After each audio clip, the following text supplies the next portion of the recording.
The story opens in a smithy, where our protagonist Vil raises his hammer high. He activates his golden hand ability, invoking a divine connection to Mjolnir itself. With a surge of magic, he levitates an iron bar, preparing to forge it into a sacred relic. Chanting to the god of smithing as he strikes, the metal glows white-hot, eventually transforming into the radiant sword known as Holy Light's Severance. Later, the scene shifts to the living room of his new home, a dual-purpose workshop and future love nest built for him and his fiancée. But Vil is about to be blindsided by devastating news regarding his future bride. Sirakal Hassan stands before him and coldly announces that she is terminating their engagement immediately. Shell-shocked, Villa demands an explanation, reminding her that this union was an arranged pact between their fathers to merge the smithy and the trading company. Unmoved, Sirakal confesses she's fallen for someone else, her eyes drifting toward the doorway where a silhouette waits. The man boldly steps into the room, wrapping his arms around Sirakal right in front of her former fiancé. To Vil's absolute horror, the interloper is his own brother, Sechin,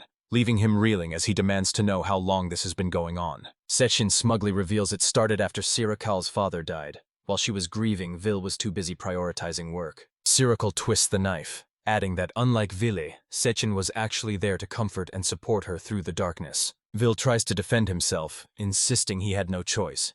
He was slaving away day and night just to save the Hassan Trading Company from bankruptcy. But Sechin laughs off the hard work, dismissing the company's recovery as sheer luck thanks to a wealthy client wandering in at the right time. As Vil stares in disbelief, Sirakal speaks up, and it certainly isn't to defend him. Instead, she claims it was her own sheer determination and refusal to give up after her father's death that kept the business afloat. Trembling with rage at this betrayal after they just built a life together, Villa watches as Sechin offers a mocking apology and orders him to leave. He declares that the house now belongs to the new couple, insisting it would be improper for an ex-fiancé to remain under the same roof. Baffled by the audacity, Villa asks why they don't just move into the massive Hassan estate that Sirakal already owns. Sechin refuses, asserting that he is now the head of the household and his pride won't allow anything less, leaving Vil completely confused. In response, Sechin places a possessive hand on Sirakal's stomach, smugly announcing that she is already pregnant with his child. Overcome with blind rage, Vile lunges forward, grabbing Sechin by the collar and screaming to know if this is a sick joke. Sechin tells him to back off,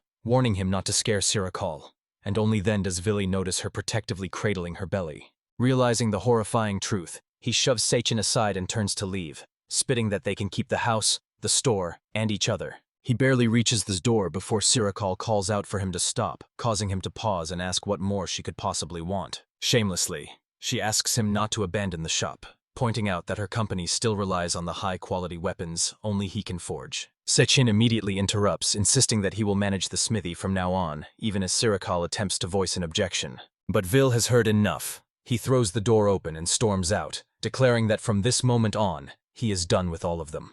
As Vil disappears, Sechin stares blankly at the door, his mind drifting back to a vivid memory of a conversation with his late father. Years ago, he had asked why their father always favored Vil, insisting that he was just as capable of taking over the family business. His father answered without hesitation, explaining that Vil was a once-in-a-millennium genius, blessed by the gods with a golden hand. In stark contrast, the old man believed that both himself and Sechin were nothing more than mediocre craftsmen. Devastated, Sechin had broken down in tears, yelling at his father for looking down on him and daring to call his own son mediocre. Since that day, Sechin resented his brother for holding their father's trust, for his God-given talent, and for having such a beautiful fiancée.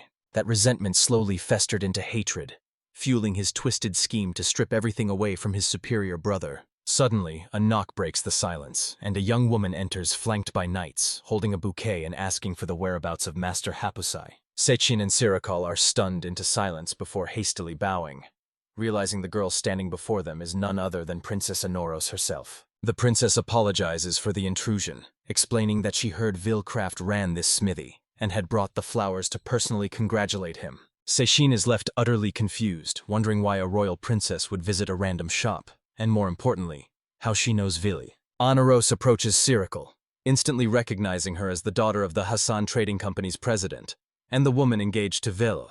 She warmly congratulates her, calling her fortunate to be marrying such an extraordinary man, a comment that leaves Sirakal completely baffled. Annoyed, Sechin interjects to clarify that the engagement is off, and Villa has abandoned the shop, making him the new master of the Hapusai smithy. Anoros is shocked but quickly recovers, As she pieces the puzzle together, a knowing smile curls her lips, and she asks if Sechin is truly the one taking over. Sechin puffs out his chest and confidently confirms it, assuring her that he will take full responsibility for the smithy and all its obligations. However, Anaros's eyes immediately dart to his hands. Noticing the distinct absence of the mark that symbolizes a true master of Hapusai, she bursts into mocking laughter, finding it absurd that a man with such unmarked hands would dare make such bold claims, and turns to leave, declaring her business finished. Once outside, she commands her knight to terminate all dealings with the Hassan Trading Company immediately, an order he acknowledges without question. She then issues an emergency directive. They must utilize every available resource to locate Vil, reasoning that he couldn't have gone far. When a knight hesitantly asks why it matters since Sechin has taken over, Anaros turns sharply and asks if he truly understands what Hapusai means. Meanwhile, Vil stands by a tranquil lake, skipping stones across the water as he attempts to process the day's tumultuous events. With firm resolve, he decides that even if they come crawling back with apologies, he will never return to the capital. Activating his golden hand, he calls forth a connection to the divine hammer, Mjolnir. As the circular crest on his hand glows and the hammer resonates, he recalls a memory of asking his bedridden grandfather what exactly a Hapusai is. His grandfather explained that a Hapusai is a blacksmith blessed with the golden hand, a rare and sacred gift passed down through generations. When Vil inquired further, the old man revealed that the golden hand grants a unique crafting skill, something every Hapusai in history has possessed. Snapping back to reality, Villa flips a gold coin into the air, activates his ultra-alchemy skill, and strikes the coin mid-flight. It instantly transforms into a pure gold bar, enough to fund his travels for years, though he knows flooding the market would trigger an economic crisis. He then remembers the most crucial part of his grandfather's lesson. Most wielders of the golden hand are gifted with only a single skill. Vil, however, is an anomaly. He possesses 5 distinct crafting abilities, making him the only Hapusai in recorded history to wield such overwhelming power. His grandfather hands him the hammer, explaining that their lineage has spent generations honing the craft of forging divine artifacts. He passes down his greatest creation, the divine hammer Mjolnir, declaring that Vil is now the new Hapusai. That was the day Villa inherited the Gankoji craft workshop and the divine artifact. Ever since, he has faithfully maintained the city's defensive barrier, the hero's sword, and countless other relics by royal decree. Back at the castle, Princess Anaros explains to her guard that the kingdom's continued peace relies entirely on the fact that a Hapusai still resides within their walls. Grasping the danger of Vil's absence, the knight warns that the barrier might fail. However, the princess assures him that Vil reinforced it recently, so it should hold for at least another year. Still concerned, the knight asks if they should inform the heroine, Caroline, about the situation. Anaros tosses her bouquet aside and decides against it. Vil attuned the holy sword recently, so unless a horde of ancient dragons suddenly attacks, everything will remain stable. Instead, she issues a direct order: find Vil immediately to ensure the capital's security. The knights accept the mission without hesitation. Anaros knows Caroline trusts Vil both as a craftsman and a man. Now that he's finally single, the princess intends to secure his affections before anyone else makes a move. Meanwhile, Vil activates his spatial magic to open his item box, summoning a black container. He tosses the gold bar inside, stashing it away to fund his upcoming travels. He reflects that his father only took up maintenance work to put food on the table after his grandfather passed. But since mere repairs aren't the true calling of a Hapusai, he's confident leaving the shop to Sechin. His grandfather had taught him that the true purpose of their lineage lay far beyond simple maintenance. When the old man handed him the divine hammer Mjolnir, he explained that it was merely a model, an artifact meant to inspire Vil's future creations. With that gift came his final wish, for Vil to fulfill the true mission of the Hapusai. As Vil began to weep, his grandfather gently patted his head, whispering with a weak voice that he must forge original sacred relics and offer them to the heavens. With those final words spoken, the old master passed away, leaving Vil crying out in sorrow. Remembering that moment, Vil realizes his grandfather had been guiding him toward this path all along. He tosses a simple rock into the air, and strikes it mid-flight with the divine hammer. Instantly, the stone transforms into an SS-rank drifting teleportation crystal. It's an artifact designed to warp the user to a location they've never visited. Crushing the crystal in his hand, he commands the magic to activate. As the magic takes hold, he vows to travel the world, honing his skills and seeking new inspiration. Now recognized as a legendary craftsman, his ultimate goal is clear: to forge a sacred relic even greater than Mjolnir itself. As the teleportation spell fades, Will lands in strange, uncharted territory, but his orientation is cut short by the sudden, piercing scream of a girl crying out for help. Turning toward the noise, he spots a young girl frantically sprinting away from a massive bear, and they are barreling straight in his direction. Caught off guard by the sudden chaos, Will watches as the terrified victim pleads for salvation with her last breath. Wasting no time, Will swings Mjolnir with devastating force, smashing the bear's skull and instantly obliterating the beast. With the threat neutralized, he takes a moment to scan the area, wondering if he's merely landed in a forest on the outskirts of the kingdom. Pushing those questions aside, he shifts his attention to the survivor, stepping closer to ensure she is unharmed. However, he is shocked to discover that she is a Beastfolk girl, and she is suffering from a severed leg. As he crouches down to check her condition, another disturbing detail catches his eye. A heavy slave collar locked around her neck. She tries to hide it, but Will instantly realizes she is an escaped slave, likely owned by a merchant the bear had already devoured. She winces, muttering that she's in pain. But when Will leans in to examine the injury, the traumatized girl recoils, screaming in sheer terror. Recognizing her panic, he freezes and speaks gently, deciding to soothe her nerves before treating the wound. He activates his golden hand ability, slowly presenting the divine hammer. The weapon emits a calming aura that washes over her, melting away her hesitation. Once she settles, Will softly assures her that he means her no harm. With her trust tentatively earned, he raises Mjolnir and activates a high-level skill. Full restoration. He lowers the hammer onto her severed thigh, causing her to cry out as flesh and bone rapidly knit together, regenerating the missing limb in real time. Within mere seconds, the miracle is complete. Her leg is fully restored, looking as if it had never been injured in the first place. Stunned by the impossible, she asks for an explanation, and Will clarifies that he simply used the hammer's power to revert her body to its healthy state. Before she can react, he instructs her to hold still for one more procedure. While she looks on in confusion, he suddenly strikes the metal collar with his hammer. Utilizing the disassemble skill, the impact causes the shackles to glow with an intense light before disintegrating into nothingness. Will declares that she is finally free, noting grimly that if she had tried to remove the enchanted collar herself, it would have blown her head off. A chill runs down her spine at the revelation, but just as she opens her mouth to speak, Will's expression shifts to one of confusion. Without warning, the girl embraces him tightly, introducing herself as Poro and thanking her new big brother for saving her life. Vil offers a warm smile and introduces himself in return, but with night falling, he decides it's time to set up camp and asks her to wait a moment. He approaches a nearby tree, leaving Poro confused as he carefully analyzes the timber and decides it's perfect for his needs. Striking the trunk with his hammer, he activates his transmutation skill, warping the wood into a log cabin as the structure reshapes itself before his eyes. Poro stares in absolute shock, demanding to know what just happened, while Ville casually explains that this cozy house will be their shelter for the night. Meanwhile, at the frontier of the Getanurga kingdom, a squad of knights arrives to find a massacre of ancient dragons, leaving them baffled as to who could slay such beasts. Suddenly, one of the soldiers spots a silhouette landing atop the mountain of corpses, squinting through the dust to identify the figure. His eyes widen in recognition as he announces the arrival of the heroine of the Holy Ice Sword, Lady Caroline Iceberg.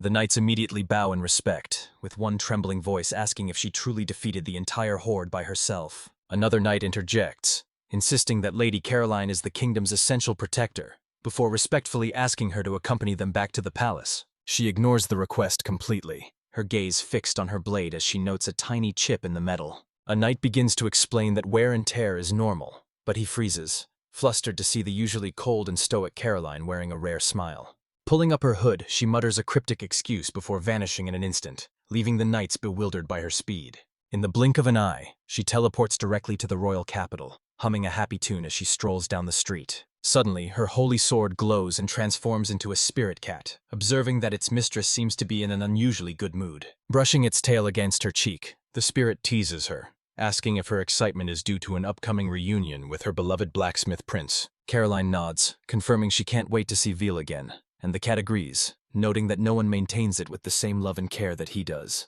However, the cat grumbles about her methods.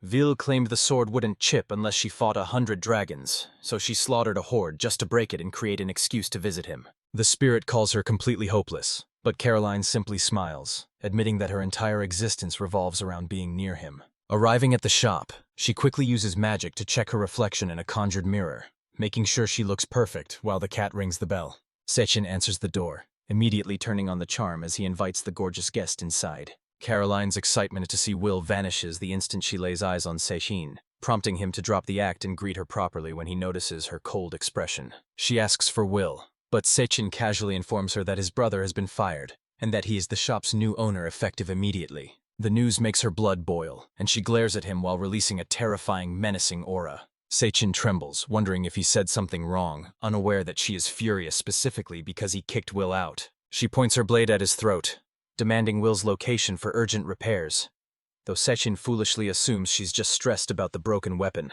Seeing a chance to prove himself, he offers to maintain the sword in his brother's stead, a suggestion that leaves Caroline looking at him in disbelief. Only Caroline and Will can see the holy sword's spirit form, a cat, and despite the tension, the spirit wonders if Seichin might share his brother's potential. Seichin confidently insists he can handle the job, boldly claiming that his skills are far superior to Will's. Skeptical but curious, Caroline hands over the weapon, asking if he's truly up to the task, to which he replies with arrogant assurance. He is convinced that once she witnesses his talent, she'll forget all about Will and choose him instead. Believing Will's reputation is solely based on birth order, Seichin starts working, viewing this as the perfect opportunity to steal everything his brother holds dear. Refusing to admit inferiority, he carelessly sharpens the blade, unaware that his rough handling is causing the spirit cat excruciating pain. Since Seichin lacks the ability to see the spirit, he continues grinding the blade forcefully, ignoring the cat's desperate pleas for him to stop.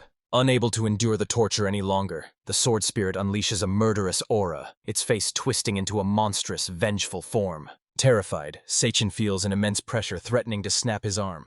But just before disaster strikes, intervention arrives. Caroline reaches out, summoning the sword back to her grip, surprised by how quickly Seichin managed to enrage the weapon. The spirit cat complains that Seichin ignored its voice entirely, acting recklessly unlike Will, who always treated tools with respect and care. Seichin, confused by her comments, scoffs at the idea of a sword getting angry, confirming to the spirit that this guy is absolute trash. Caroline explains that the holy sword has a will of its own, and since Seichin is incapable of understanding that, she vows never to return to his shop again. Before departing, Caroline drops a harsh truth.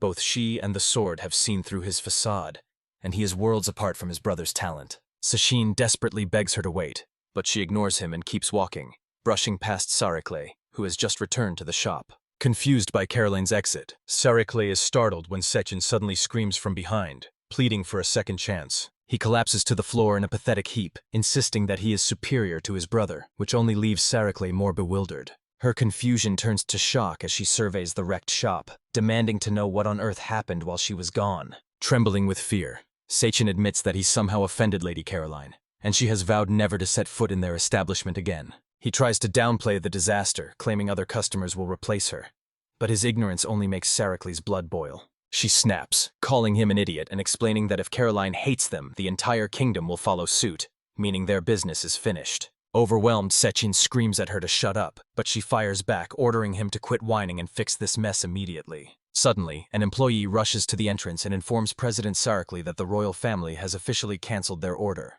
Still blinded by rage, she dismissively replies that she already knows and tells him to get out. But the gravity of the message hangs in the air, causing both her and Seichin to freeze and slowly turn toward each other in pure terror. In perfect unison, they stammer out the question, asking exactly who just cancelled their orders. Meanwhile, deep in the jungle, Poro is amazed by the treehouse Will has built, complete with a hot bath, gourmet food, and a soft mattress. Stunned by the luxury, she asks if he's a magician, but Will chuckles and explains that it isn't magic at all. He simply used a barrier skill for protection and applied supreme alchemy to synthesize high-quality food directly from raw ingredients. Poro is awestruck by his incredible utility and tells him he's amazing, a compliment that genuinely touches Will's heart. After working himself to the bone for so long, hearing a simple word of appreciation feels like a breath of fresh air. He recalls how Saracle manipulated him into believing it was normal for a blacksmith to forge nearly 10,000 grade A swords every single day. Pushing the past aside, Poro smiles and tells him that she believes he is a truly good person, catching him completely off guard. Looking back, Will remembers his grandfather as an extraordinary genius who churned out one miraculous masterpiece after another.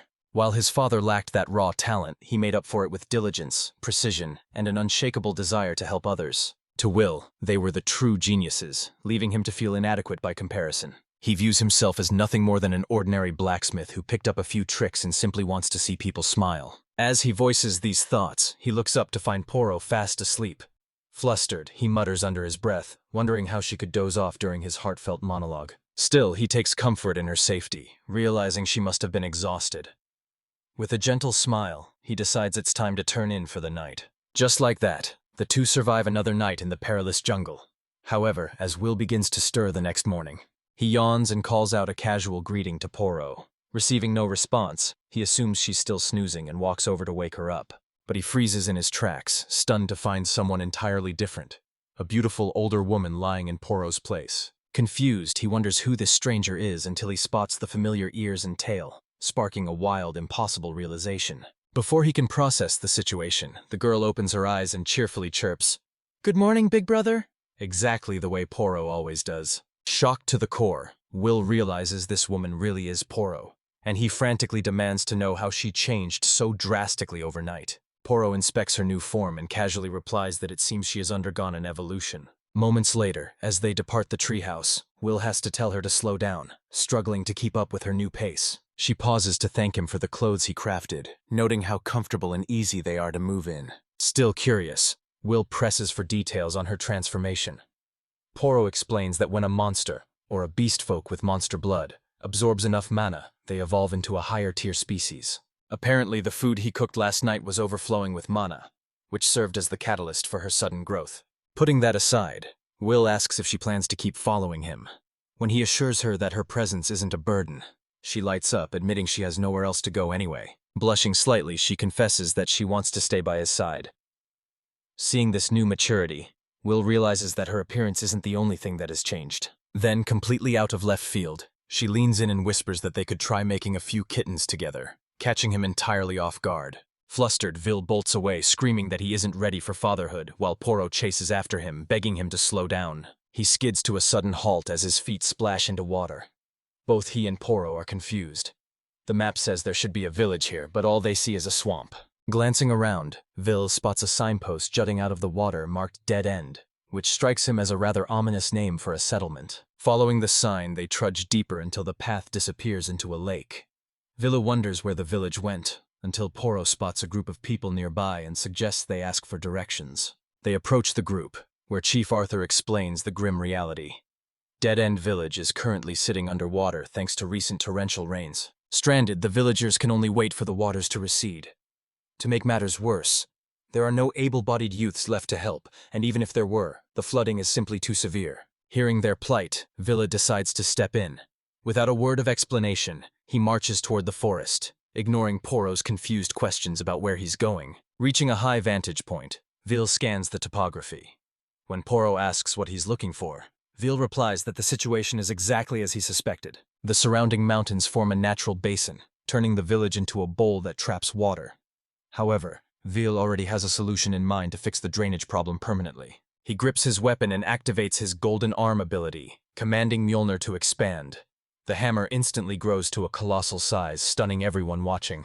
Summoning every ounce of his strength, Vil slams the massive weapon directly into the earth. A powerful shockwave erupts on impact, kicking up a cloud of dust as a massive crater forms beneath the blow. Shrinking the hammer slightly for better precision, he strikes the side of the newly formed crater. The impact cracks the earth, creating a channel that allows the stagnant village water to rush in. The crater fills rapidly, effectively becoming a reservoir. Poro and the villagers watch in awe as the floodwaters drain away from their homes at breakneck speed. Within moments, the village is completely dry, but the people aren't exactly celebrating yet. They are devastated by the rot and destruction the flood left behind. Vil calmly explains that old wooden structures simply can't survive prolonged submersion. He then opens his item box, causing dozens of stones to float into the air.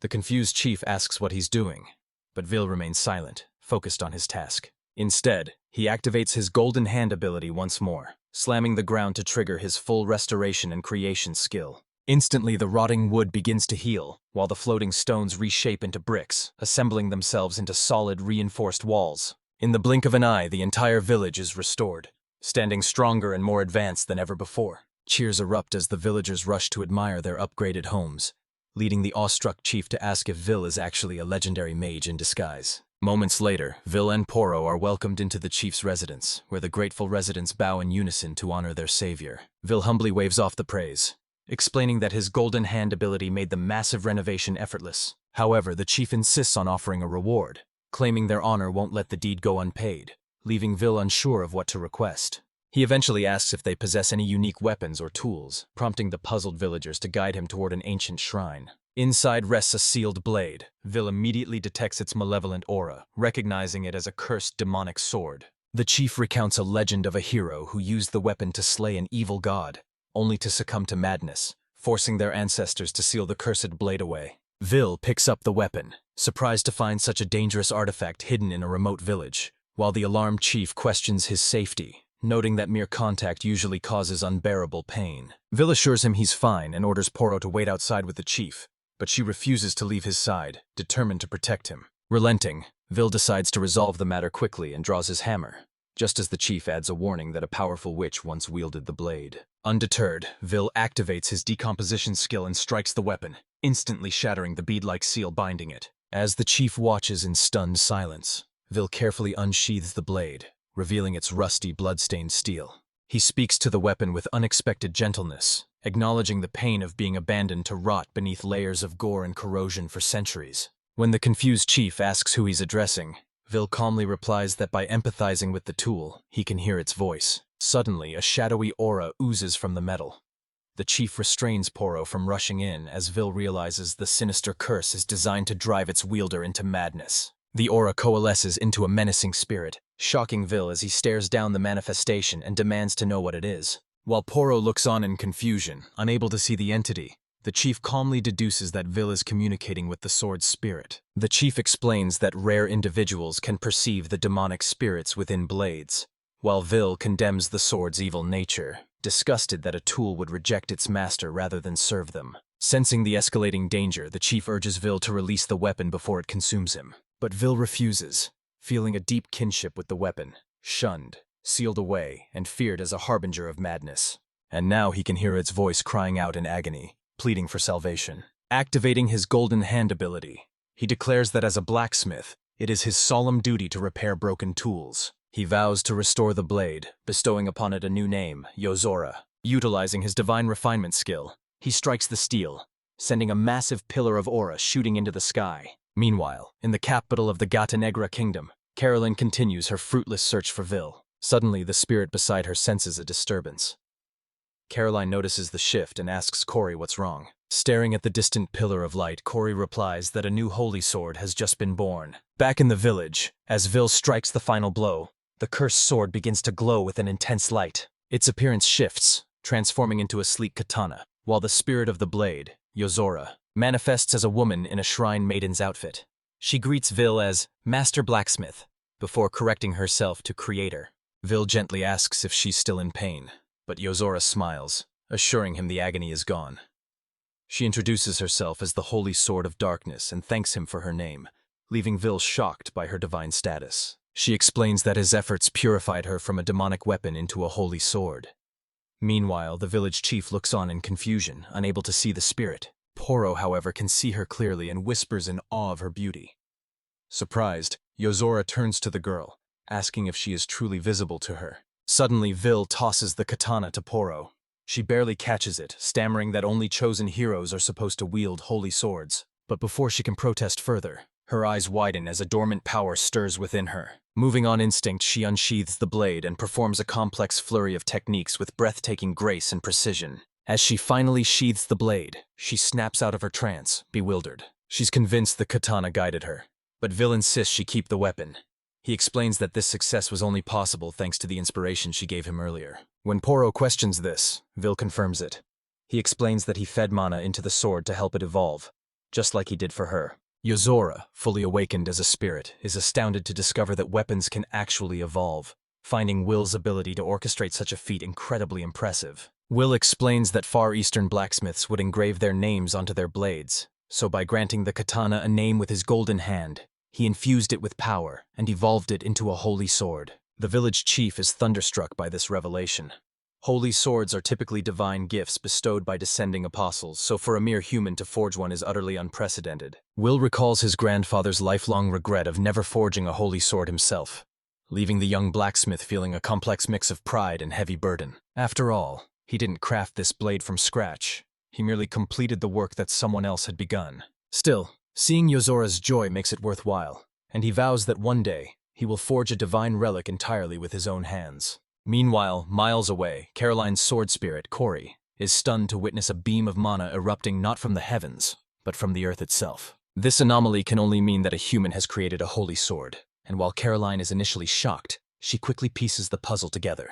She begins to giggle, confusing Kori, and when asked what's so funny, Caroline simply asks if the spirit hasn't realized the truth yet. Realizing the implication, Kori asks in disbelief if Will is responsible, and Caroline confirms it, noting that the world will finally recognize his genius. However, her amusement turns to seriousness as she leaps from her vantage point, ordering Kori to pinpoint the new holy sword's location immediately. Sometime later, Will and Poro depart in a carriage, and after checking the map, Will decides they should steer clear of the border and head toward the Empire of Madoka. He needs a destination where his reputation hasn't preceded him, while Poro expresses her relief that they managed to secure a vehicle for the journey. Will explains that the villagers gifted the carriage to him as a token of their gratitude, a gesture he simply couldn't refuse. He then reveals that he is entrusting her with the Holy Sword of Darkness, leaving Poro shocked that he would want her to wield such power. He insists that the blade suits her perfectly, asking her to take care of Yozora and use that strength to protect others. Perched atop the carriage, Yozora revels in the sensation of the wind, remarking on how amazing it feels to be truly alive in the outside world. As a gesture of thanks, the spirit decides to teach Poro the art of swordsmanship, catching the girl completely off guard. Suddenly, the wind intensifies violently, and they spot a massive figure hurtling toward them through the sky. Before they can react, a dragon descends and slams into the ground directly in their path. Vil identifies the creature as a green dragon, and as the beast takes flight, he realizes it's positioning itself for an aerial strike. But rather than fear,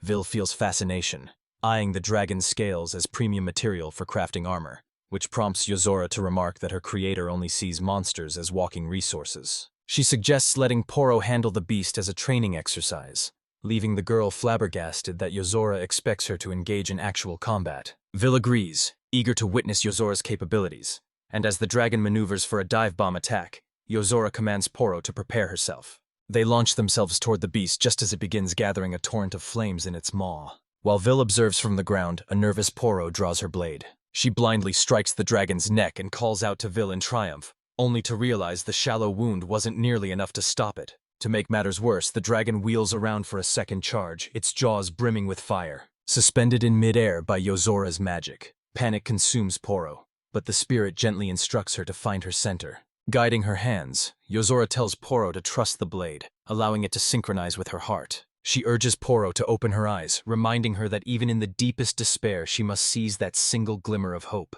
Clarity washes over Poro. She opens her eyes, spotting the perfect strike point as Yozora whispers assurances of support. As the dragon unleashes its breath weapon, Poro charges headlong through the inferno, and with one clean, decisive slash, she severs the beast's head completely. Both combatants crash toward the earth, but Poro manages to land safely while the carcass falls beside her. Overjoyed, Poro rushes to Vil to celebrate her victory, and he smiles, praising her impressive performance. However, Yozora dampens the mood, noting that Poro utilized less than 1% of her power and failed to secure a one-hit kill initially. Poro's smile fades as the reality of her inexperience sets in, but Vil pats her head, assuring her it wasn't bad for a first attempt. When he asks Yozora for her verdict, the spirit simply nods, causing Poro to light up with relief. Meanwhile, deep in the jungle, Kori calls out to Caroline, telling her to slow down since there's no need to rush. Caroline counters, explaining that a single holy sword holds enough power to bring an entire nation to its knees. If other countries discover Villa's existence, she asks, what does Kori think will happen? Kori is stunned, realizing that unchecked greed could easily ignite a global war over Ville. Therefore, before the world learns of his capabilities, Caroline declares her plan to propose marriage to him immediately. Shocked by this sudden resolve, Kori asks if she's serious, but a flustered Caroline insists there is no time to waste. Once people discover Vil is a godly blacksmith capable of forging holy swords, women from every corner of the globe will flock to propose to him. Refusing to let that happen, she urgently asks for the holy sword's location. Kori reports that it's near a dead-end village at the kingdom's edge, dangerously close to the Madoka Empire's border. Hearing this, Caroline freezes in her tracks. That specific location is terrifying because, in the Madoka Empire, that person is the resident hero. Meanwhile, Vil and his group are startled by a sudden clap of thunder. Dark clouds instantly form above, crackling with energy, and just as Poro questions the anomaly, a powerful bolt of lightning slams into the ground before them, emitting a blinding flash. Witnessing the display, Vil immediately suspects who is responsible, wondering if she has actually returned. As the dust settles, a dark-skinned girl with an eye patch emerges, clutching a whip. Lightning arcs around her body as she calls Vili her master, declaring that she has finally found him. She greets him warmly, addressing him as Master Vil once more.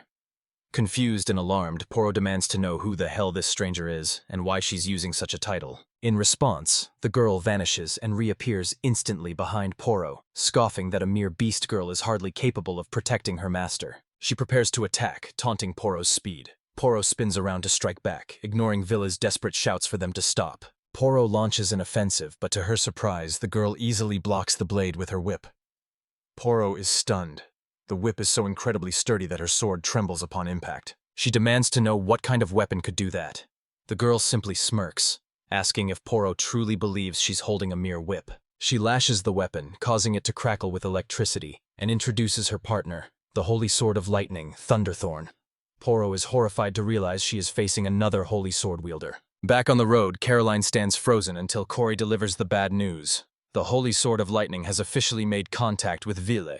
Cory explains that there are only 6 holy swords in existence, each wielded by elite women known as the Battle Maidens. Caroline confirms the identity of the eye-patch-wearing girl. She is Laquia, the lightning heroine who brandishes the mighty Thunderthorn. Realizing Laquia is with Ville, Caroline breaks into a full sprint, screaming that she'll kill that dirty tramp if she tries to seduce him, while Cory nervously urges her to hurry. Meanwhile, the battle rages on.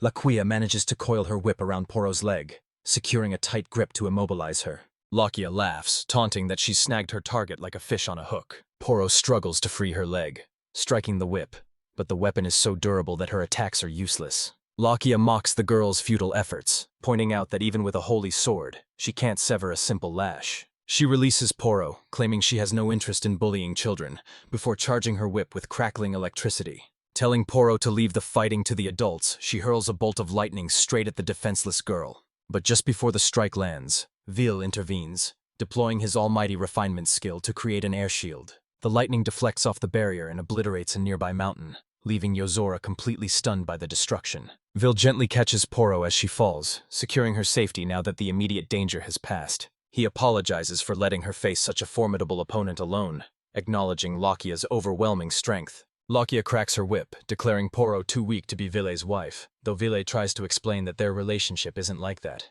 Ignoring him, Laquia reminds Vil of their old pact. If she defeats him, he must take her as his bride. This revelation shocks Poro, and while Vil dismisses it as a bad joke, Laquia's serious expression proves she isn't playing games. She spins her whip, vowing to surpass him today, summoning thick dark clouds that intensify the lightning around them. Yozora watches in horror, realizing the gravity of the situation. Laquia is fighting with lethal intent. Laquia warns Vil to brace himself as she unleashes her ultimate technique, the Draconic Thunderstorm. The electricity coalesces into the shape of a massive mythical dragon, roaring as it charges straight toward them.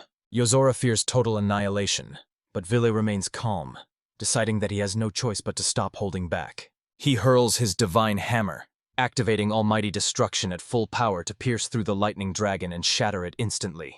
The weapon returns to Vil's hand, leaving Laquia shocked that he could effortlessly brush off a hero's attack, yet she can't help but be impressed. As the dust settles, Poro tries to ask Vili about Laquia's identity, but she is interrupted before she can finish. Vil reveals that Laquia is the Empire's lightning heroine, and the unfortunate bearer of the evil eye. When Poro presses for details, Will explains that during a childhood disaster, Laquia was cursed with the Eye of the Death God, a terrifying affliction that causes any living thing she looks at to instantly perish. It was a catastrophe for the Empire.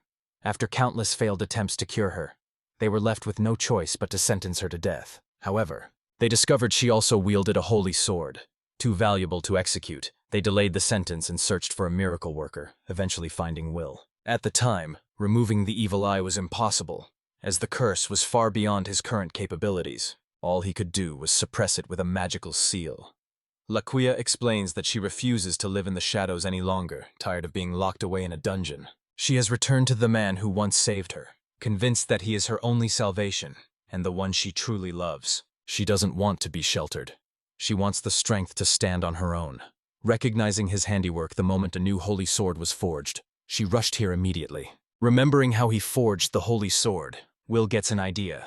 He steps toward her and, ignoring her confusion, orders her to remove the seal on her eye. The request shocks Laquia, and Poro panics, warning that the gaze will kill him, while Yozora demands to know his plan. Ignoring the others, Will looks Laquia in the face and asks if she trusts him. She instantly agrees, declaring that her life has belonged to him since the day they met, and reaches for the eye patch. Her hand trembles, so Vil gently stops her.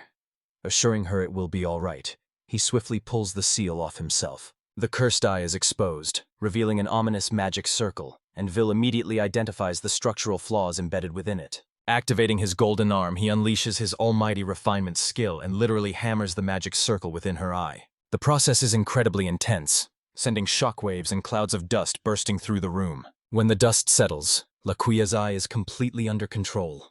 No dark aura, no magic circle. Just a clear, open gaze staring right at Vil. Snapping out of her daze, she frantically looks away, terrified she might have killed him. Vil calmly assures her that he's perfectly fine. She realizes her eye is restored, but Poro remains on guard as it begins to glow. Seeing no ill effects, Yozora wonders if the eye has evolved into a divine relic. Vil confirms the theory.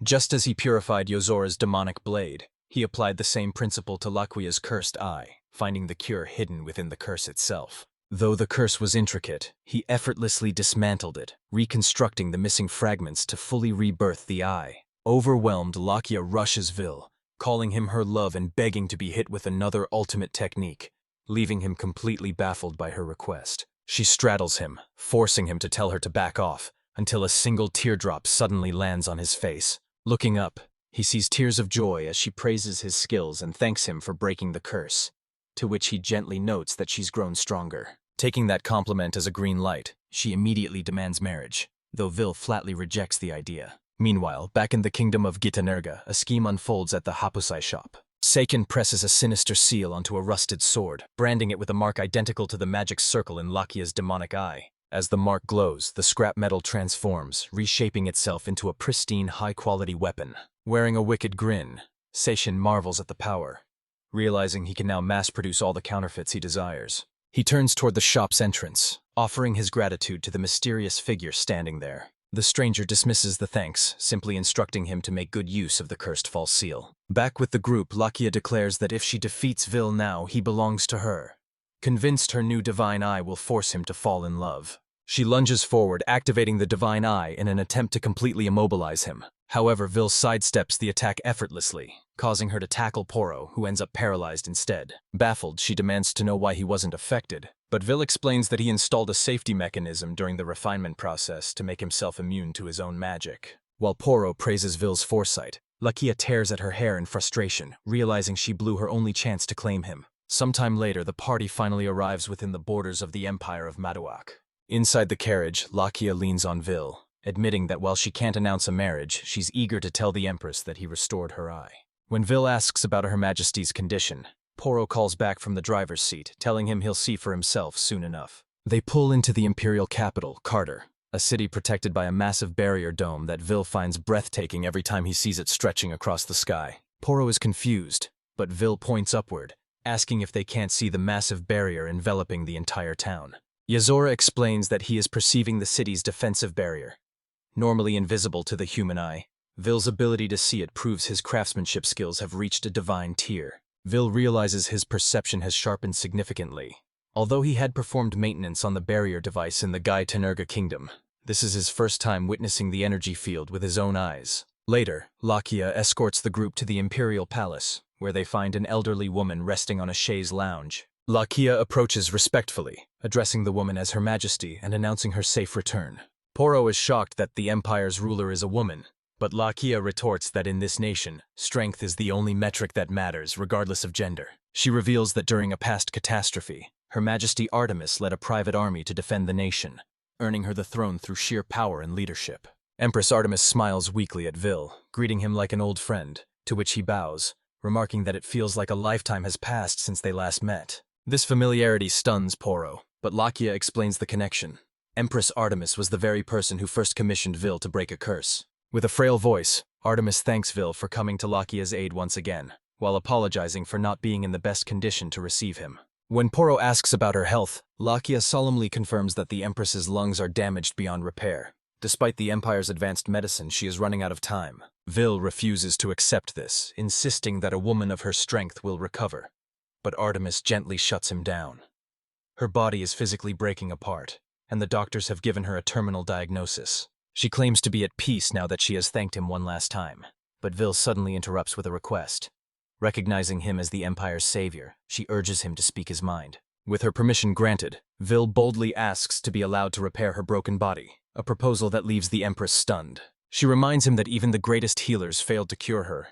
Furthermore, he is a blacksmith, and there is a fundamental difference between fixing a sword and healing a human being. Vil concedes that while he cannot cure a biological disease, his skills allow him to mend physical injuries and restore missing parts. However, since she described her condition as her body breaking apart rather than an illness, he argues that this falls under the category of repairs he can perform. Lakia backs him up, assuring Artemis that Vil's abilities border on the divine, making this a gamble well worth taking. Moved by their conviction and trusting the man who helped Lakia, the Empress finally gives her consent. Vil immediately activates his golden arm and full restoration skill, raising his hammer and striking the Empress directly in the chest. The healing magic takes hold instantly, lifting her glowing body into the air as a radiant aura swallows her whole. Lakia and Poro watch in stunned silence as the Empress transforms into a brilliant sphere of light, shimmering with all 7 colors of the spectrum. Suddenly, a man bursts into the room to report an emergency, but he freezes the moment he witnesses the glowing spectacle. He grips his sword, demanding to know what they've done to Her Majesty. Lakia identifies him as General Adrak, and quickly explains that these guests are healing the Empress. Adrak ignores the explanation and reports a catastrophe. The barrier device has failed, and a horde of demonic insects is swarming toward the capital. Rushing to the balcony, the group looks out to see the sky blackened by a massive swarm of approaching monsters. Although the citizens have taken refuge inside the palace, the sheer number of enemies threatens to overrun their defenses, turning the situation into a waking nightmare. Lakia orders Adrak to secure the evacuation while she holds off the swarm, but the general grimly stops her. He argues that it's too late. The insects are already breaching the perimeter. Desperate, she commands him to repair the barrier, but he shakes his head. The engineers responsible for the barrier are currently away from the Empire. With the situation looking hopeless, Villa steps forward and calmly announces that he will handle the repairs. As he strides towards the balcony's edge, a confused Adrak tries to intervene, demanding to know what he plans to do. Vil ignores him and activates his golden arm, releasing a burst of energy that forces the general to stumble back in shock. Analyzing the barrier, Vil spots a magic circle at its core, identical to the one within Lakia's evil eye, and immediately leaps into the sky. The barrier is on the verge of total collapse. A demonic insect nearly breaches the shield, with thousands more right behind it. But before the swarm can invade, Vil strikes the shield, activating his almighty refinement skill. The structure glows with blinding intensity as it instantly repairs itself, leaving the onlookers speechless. Vil lands gracefully back on the balcony, confident that the barrier's purified light will make short work of the pests. Just as he predicted, the insect monsters begin to disintegrate upon contact, leaving Adrak completely stunned. Vil explains that he didn't just fix the barrier, he upgraded it to be self-sustaining and lethal to any monster that touches it. He also notes that the damage seemed to originate from the inside.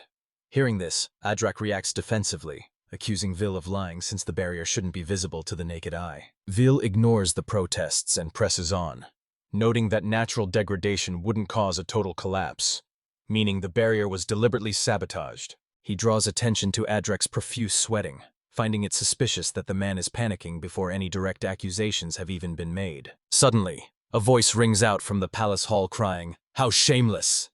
And as everyone turns to look, they are met with a shocking sight. It is Artemis, but she appears so youthful and radiant that not even Vil recognizes her at first glance. Confused by the crown she wears, Adrak demands to know the Empress's location, but she simply asks if he is blind to the truth. She is the Empress, Artemis, ruler of the Empire. Poro and Lakia are left stunned by the revelation, while Vil stares in visible confusion. When a knight questions her altered appearance, Artemis explains that Vil healed her, and this miraculous rejuvenation is likely a side effect of his treatment. Vil immediately realizes the technical cause.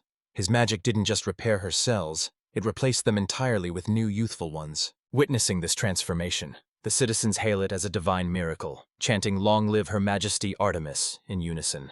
Wasting no time, she commands her knights to seize General Adrak and cast him into the deepest dungeon.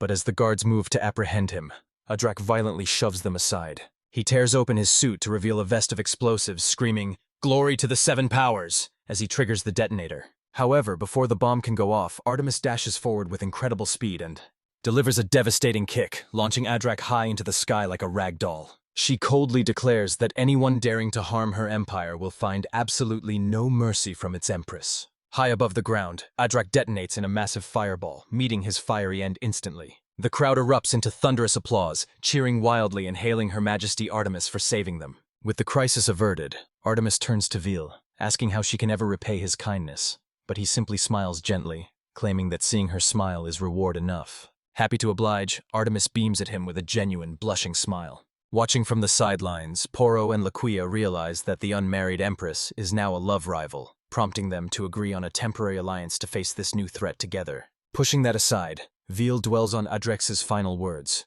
trying to decipher the meaning behind the Seven Powers and who they might actually be. Meanwhile, at the Hassan Company headquarters in the capital, Sirakal is seething.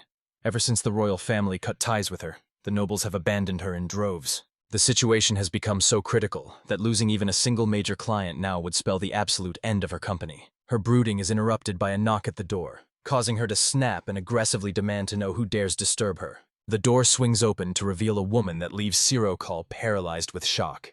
It's none other than the guildmaster herself. Sirakal immediately scrambles to apologize for her outburst, terrified as to why an S-rank master of the Adventurers Guild is paying a personal visit. The guildmaster waves off the apology and instead praises the magnificent sword she recently purchased.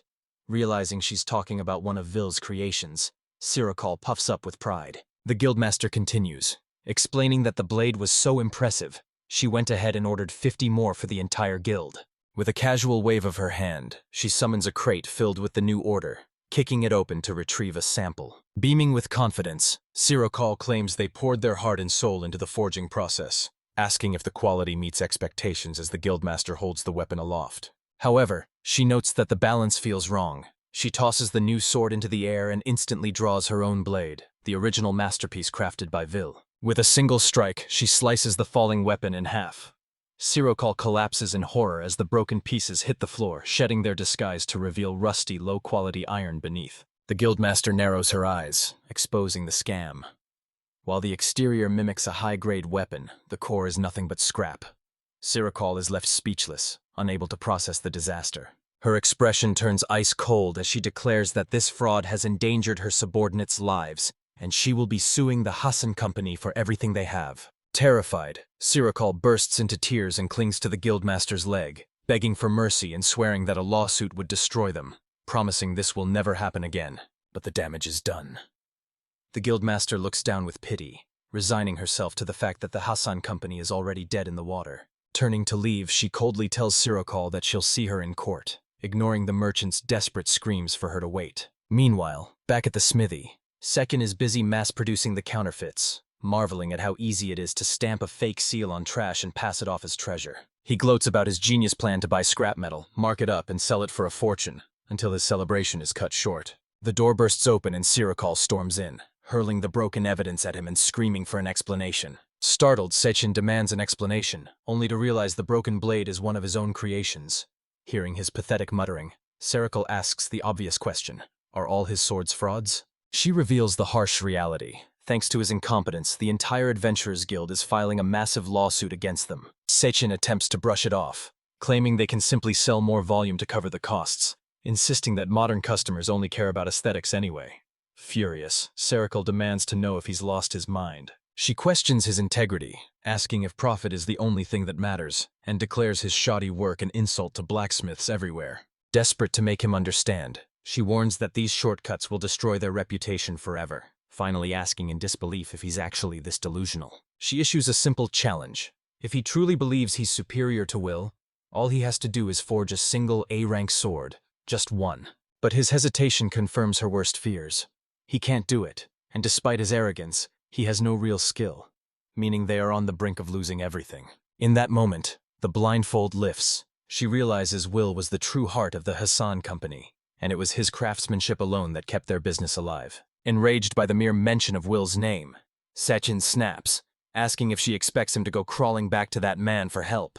Before he can finish his rant, he glances at the mysterious seal in his hand, arrogantly declaring that with this power, he can turn literal garbage into priceless artifacts. Watching him spiral, Sarakal realizes just how far he has fallen, placing his faith in cheap tricks and worthless counterfeits. A vivid memory of Will flashes through her mind, leaving her wondering how she could have been so blind to the truth for so long. She turns to leave, and when Seichin grabs her arm to stop her, she delivers a sharp slap across his face, telling him she's had enough. Staring him down, she states coldly that Will is more capable than Seichin will ever be, then walks away, leaving him to collapse onto the floor in devastation.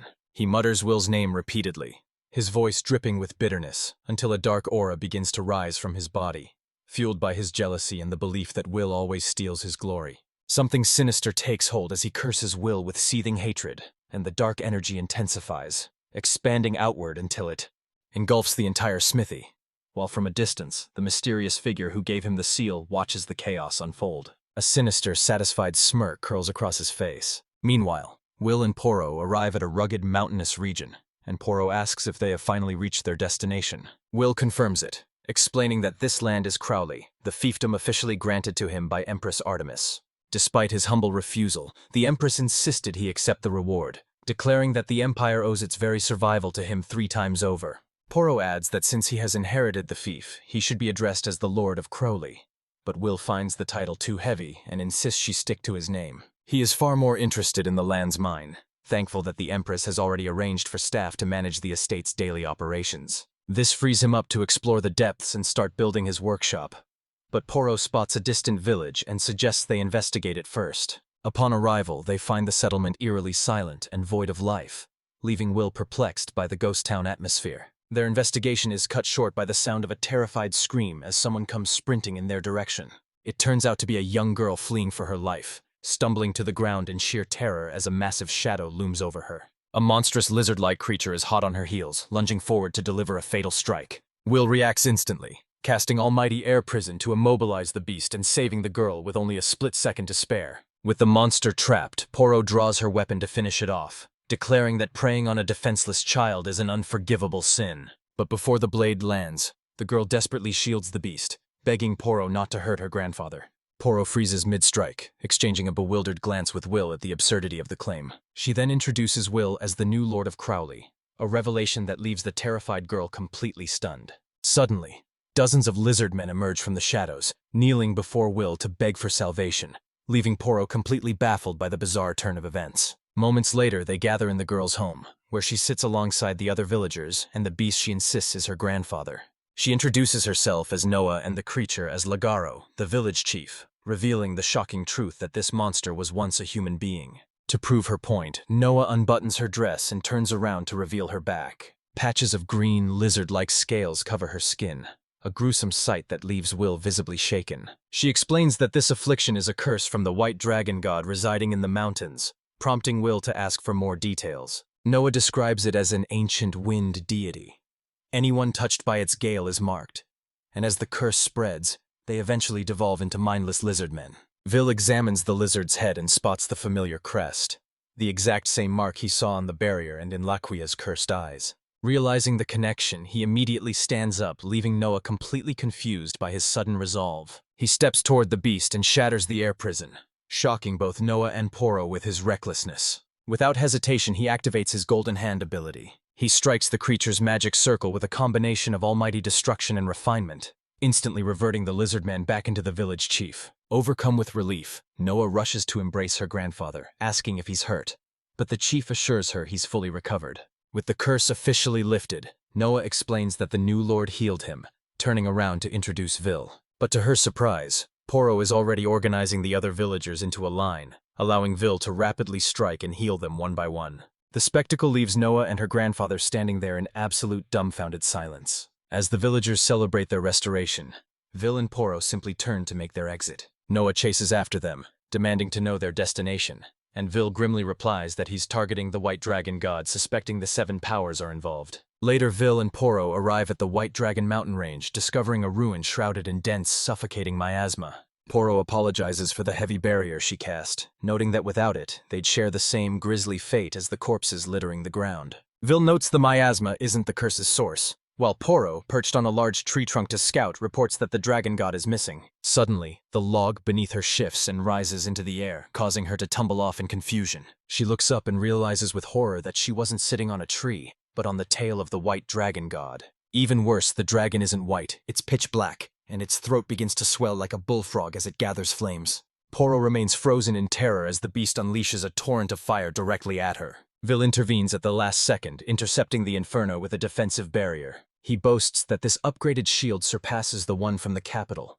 But before he can answer Poro's questions about its divinity, the dragon lunges. But it's futile. The beast's face simply sinks into the shield.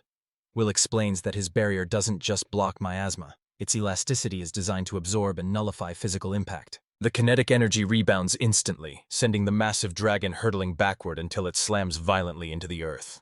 The impact shatters the terrain, catching Will off guard. To his horror, the earth beneath them isn't solid rock. It's completely hollow. As the surface crumbles away, Will, Poro, and the fallen dragon are all plunged together into the dark void below. Fortunately, Will's barrier acts as a cushion, ensuring a soft landing. Once the dust settles, he dispels the shield. He checks on Poro, who is unharmed thanks to his protection. The dragon, however, wasn't so lucky, having crashed hard despite its wings. Will realizes the curse is so potent, it has stripped the creature of flight.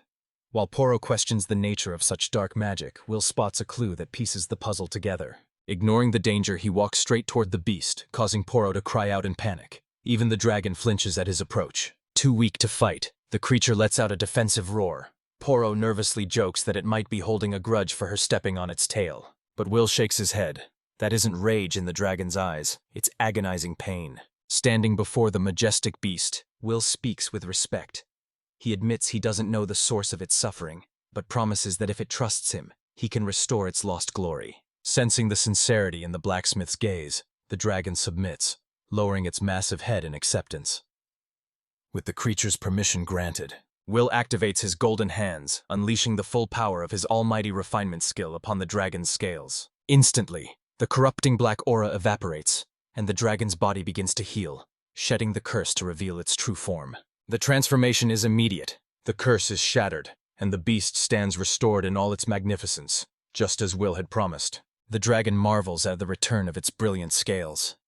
Will is equally stunned, not by the appearance, but by the fact that the creature can speak human language. The creature explains that it isn't a mere beast, but a dragon god, possessing intelligence and speech far beyond its kin. Poro is floored, realizing her earlier doubts were misplaced. The deity thanks its savior for the restoration, but admits it never caught the young man's name. He humbly introduces himself as a traveling blacksmith, but Poro interjects, presenting him as Lord Will Craft, the new ruler of Crowley. The dragon is taken aback, noting a strange coincidence. The dragon god explains that it shares that very name. The region was named Crowley in its honor by a previous king long ago. Realizing the land bears the dragon's name, Vil apologizes for trespassing, but the beast waves it off, noting that the ancient kingdom is long gone, making Vil's claim perfectly valid. Curious about the affliction, Vil asks how the dragon ended up cursed, to which the creature explains that it has been wandering in grief ever since the land lost its king. In that vulnerable state, a shadowy figure struck with a curse, leading Poro to deduce that the resulting corrupted winds infected the villagers, causing the dragon to fear it has become a burden. Vil immediately reassures the beast that it isn't at fault before pointing out a concealed magic circle hidden beneath their feet. The dragon is baffled, so Vil explains that it's an illusion-cloaked trap designed to induce malice and bind targets to the area, surprised that the dragon can perceive it when Poro cannot. Suspecting the culprit belongs to the Seven Powers, Vil shares his theory, prompting the enraged dragon god to vow it will tear those organizations apart limb from limb. Fueled by fury, the dragon slams its massive claw into the magic circle, but is left stunned when the barrier remains completely unscathed. Stepping up to handle it, Vil activates his golden hand ability, striking the formation with a potent mix of almighty destruction and refinement. The magic circle shatters instantly, and thanks to the regenerative properties of his refinement skill, he also reconstructs the majestic castle that once stood on these grounds. Turning to tell the dragon it's free to leave, Vil is shocked to discover the beast has transformed into a human girl, whom he hesitantly addresses as Lady Crowley. She is equally bewildered, unable to believe he constructed a sanctuary for her, though Vil and Poro wonder why a god would find such a gesture so surprising. Crowley explains that gods lose power when descending from heaven, But within a sanctuary like the Castle Vil rebuilt, she regains her full strength and the ability to polymorph. Vil is amazed that he inadvertently created a celestial domain, and as he admires his handiwork, his gaze drifts to the mark on his palm. Crowley spots the emblem and seizes his hand, identifying it as the mark of the sun, an incredibly rare sigil proving he has grasped the sun itself and obtained the power of the Golden Hand. Only a select few have received this honor since the dawn of time, a revelation that leaves Poro impressed by Crowley's deep knowledge. Suddenly recalling a similar sigil elsewhere in her territory, Crowley leads Vil and Poro to the specific location where she once saw it. Upon comparison, the ancient marking looks similar, though Vil's version is merely a golden circle, making it seem somewhat less intricate. Vil insists it's a perfect match, while Crowley notes this was the late king's favorite spot, though she hops around admitting she never understood its significance. She claims the site is dormant, but Vil approaches the sigil, convinced there's a trick to it, and reaches out to make contact. The sigil begins to glow, pulsating in unison with the mark on Will's hand.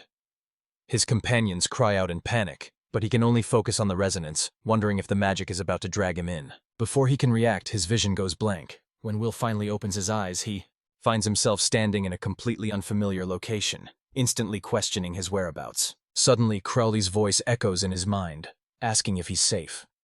Startled, Will scans the area, but she explains she's using telepathy, a high-level skill for long-distance communication that leaves Will thoroughly impressed. While Poro panics back home, Crowley continues her explanation, noting that the skill also allows them to synchronize their senses. She asks if the sigil's magic transported him to some sort of unknown city. Will confirms her suspicion, as it's the only logical explanation.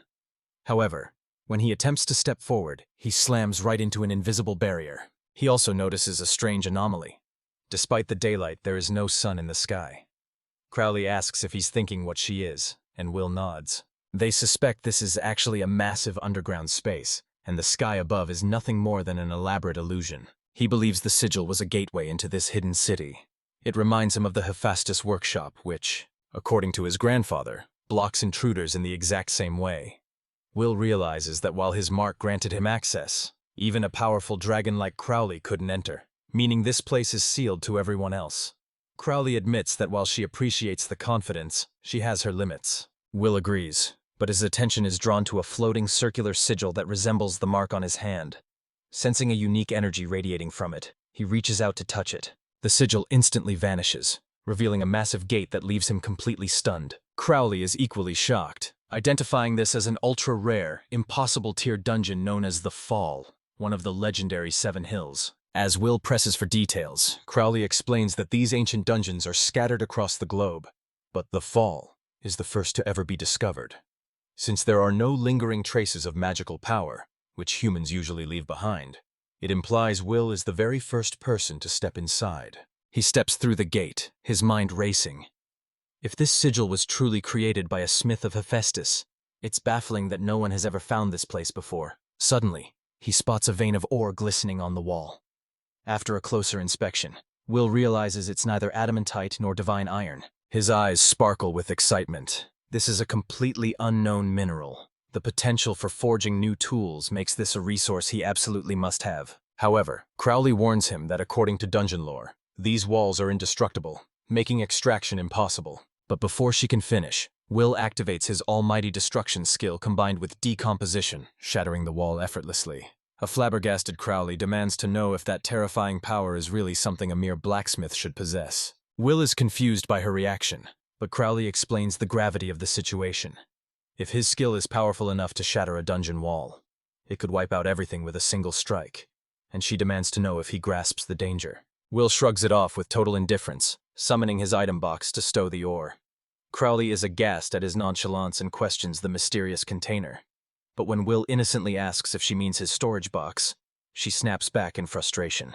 He clarifies that this is just an extension of his Golden Hand ability. Crowley acknowledges that Golden Hand is a top-tier production skill, but as far as she knows, it shouldn't come with a Swiss Army knife of extra features. But Will drops a bombshell. Golden Hand actually grants him 5 distinct skills, including Almighty Refinement, Destruction, Full Restoration, and Enhancement.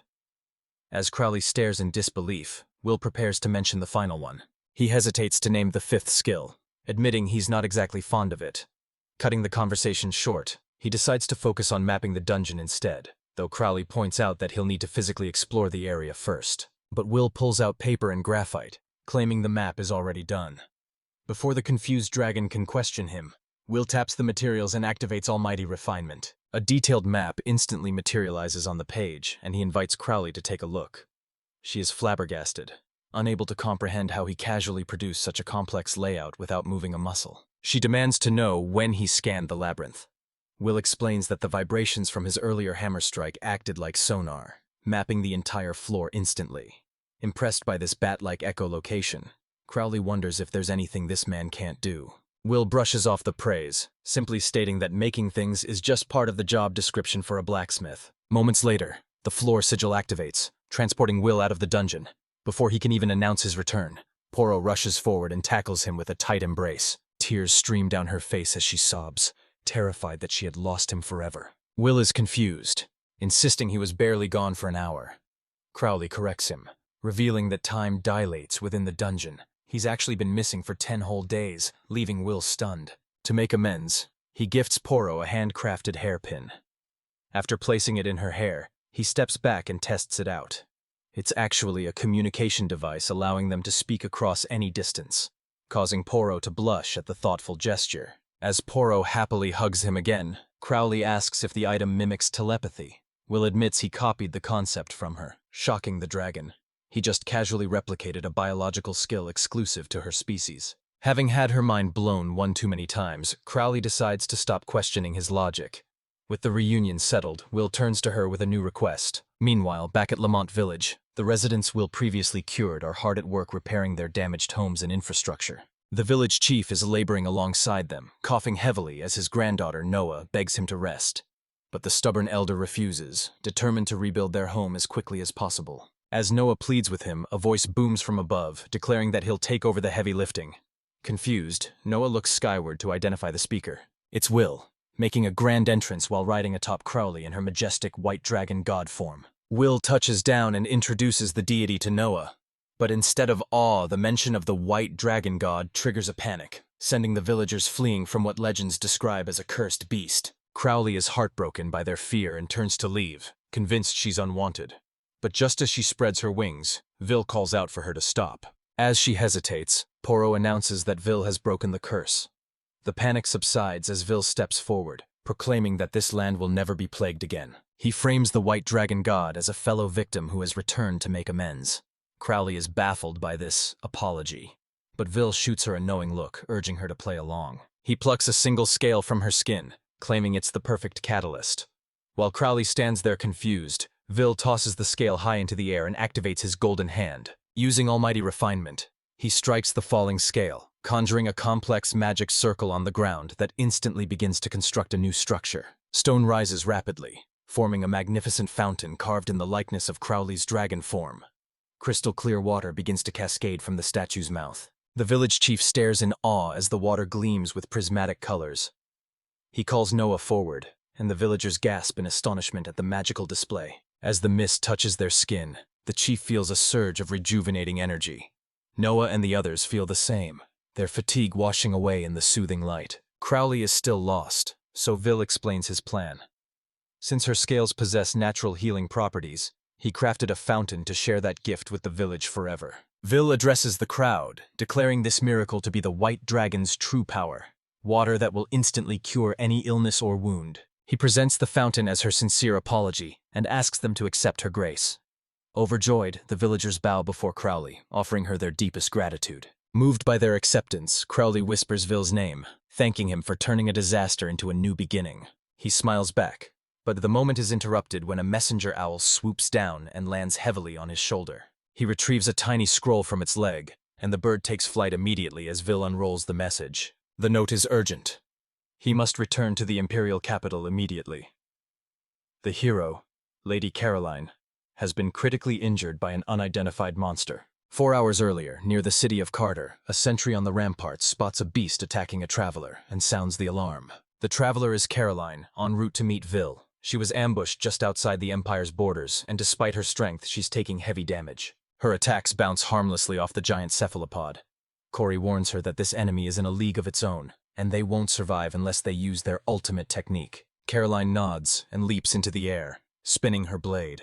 The momentum generates two razor-sharp energy discs, one leading her charge and one covering her rear. The discs vibrate intensely, morphing into glowing crescent moons. She locks eyes with the monster, taking aim for a lethal strike. She brings the celestial bodies crashing down. Her signature technique, the Twin Moons Attack, also known as the Crescent Icebreak. The impact triggers a cataclysmic explosion, blasting a cloud of debris and severed tentacles outward in a gruesome shower. But the beast isn't finished. A tentacle whips through the smoke, slamming into her stomach. Corey screams her name as Caroline struggles to rise, insisting they try again. Her body betrays her resolve, however, and she violently coughs up blood, leaving Corey terrified for her condition. Seeing her master has reached her limit, Corey steps toward the beast. She turns back with a melancholic smile, thanking Caroline for the joy of serving by her side. Caroline realizes what is happening and begs her to stop, but it is too late.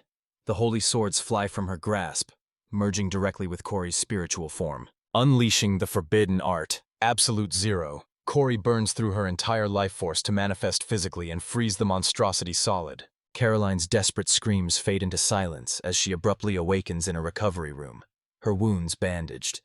But as she tries to move, her strength fails. Will catches her just in time, gently assuring her that the danger has passed. Overwhelmed by relief and the crushing weight of Corey's sacrifice, she breaks down sobbing in his arms. Eventually, her tears subside, though the shock remains. Will understands her pain completely. To a wielder, a holy sword is not a tool, but family. Oro tentatively asks if the weapon can be restored. Will begins to explain why the Hephaestus clan is charged with the maintenance of these divine blades. They are living beings. If their physical vessel is destroyed, they die. With the ice sword shattered, restoration should be impossible, a fact that fills Poro with deep sorrow. Caroline weeps, clutching a small object, heartbroken that she couldn't even say a proper goodbye or thank Corey for her sacrifice. Will freezes, his eyes locking onto the object in her hand. He urgently asks if that is the sword's core, though Caroline clearly doesn't realize its significance. He explains that the core functions as the sword's heart, usually embedded deep within the hilt. Since it remains intact, there is a slim chance he can bring Corey back. Stunned by this revelation, Caroline desperately asks if he can fix her. Will admits it is theoretically possible, but there is a catch. One slip-up would extinguish Corey's soul forever. Caroline gazes at the core, terrified, but ultimately decides that a world without her companion isn't one she wants to live in. With steel in her eyes, she places the core into Will's palm, entrusting him with her dearest friend's life. Although he hesitates initially, he is moved by her resolve and accepts the challenge. Yet, doubt gnaws at him. Forging a new body from scratch is a feat even his grandfather never accomplished. As she prays for Corey's return, the core responds to the magic, suddenly illuminating the room with a brilliant glowing circle. Vil realizes the core is projecting the sword's blueprint, so he wastes no time activating his golden hand to begin the process. He simultaneously triggers 5 ancestral production skills, linking them together to synthesize a brand new ability, Relic Reforging, which he immediately applies to the core. Meanwhile, at the Imperial border, Lakia arrives with her troops to find the monster Corey sealed in ice. The barrier is failing and the creature is fighting to break free. As the soldiers take aim, Lakia steps forward, wondering what kind of beast could force the ice heroine to risk her life just to contain it. Suddenly, the ice shatters and a massive tentacle bursts free, lashing out directly at Lakia. She reacts instantly, ordering the soldiers to open fire before the limb can connect. The barrage distracts the beast, causing the tentacle to swerve and strike the soldiers instead. It seems the monster has grown even stronger since its battle with Caroline. Realizing time is short, Lakia decides to end this before the creature fully escapes, launching her Lightning Cobra attack. The strike lands true, frying the tentacle with high-voltage electricity, but her relief is short-lived. Debris from the blast hits the soldiers, causing them to age rapidly. Lakia screams a warning. The tentacles drain life force upon contact. The monster refuses to die, using its free limb to smash the remaining ice. As panic spreads through the ranks, Lakia orders her men to fall back. She prepares a forbidden holy sword technique. A soldier warns that the art will shorten her lifespan. But seeing her resolve, he commands the troops to retreat to the capital. Alone now, Lakia apologizes to her sentient blade, Kaminari, knowing the toll this battle will take on them both. Kaminari replies that it made its choice long ago. Though Lakia wasn't the refined lady it expected, it enjoyed their time together. Lakia smiles and thanks her partner. The remaining ice explodes and the monster lunges. Lakia removes her eye patch, unleashing her full power. She fixes her divine eye on the beast, activating Divine Time Lord's gaze to freeze the creature in time. With the target immobilized, she leaps skyward. Her whip crackles with intense energy, summoning dark storm clouds that churn with lightning. She channels the raw power of the storm into her body, preparing to unleash everything she has. The energy takes the form of a colossal snake as she unleashes her ultimate sword art. Storm Serpent, Jormungandr. The lightning serpent collides with the beast, triggering a cataclysmic explosion that quakes the earth and sends shockwaves tearing through the dust-choked air. As the debris settles, a massive crater is revealed, suggesting that the monster has been completely obliterated. Lakia breathes a sigh of relief, convinced she has successfully purged the threat without suffering any further casualties. But her relief is short-lived. The monster suddenly erupts from the earth, having burrowed underground to evade the blast. To make matters worse, Lakia is drained of mana, and her holy weapon lies in ruins. Powerless and plummeting toward the ground, she watches the beast rise. Believing this is the end, Lakia offers a silent apology to her broken blade and closes her eyes, accepting her grim fate. Suddenly, a distinct sound pierces the air, the sharp rhythmic clang of a hammer striking metal. Instantly, her strength surges back. She lands gracefully on her feet, stunned to find her previously shattered holy weapon completely restored in her grip.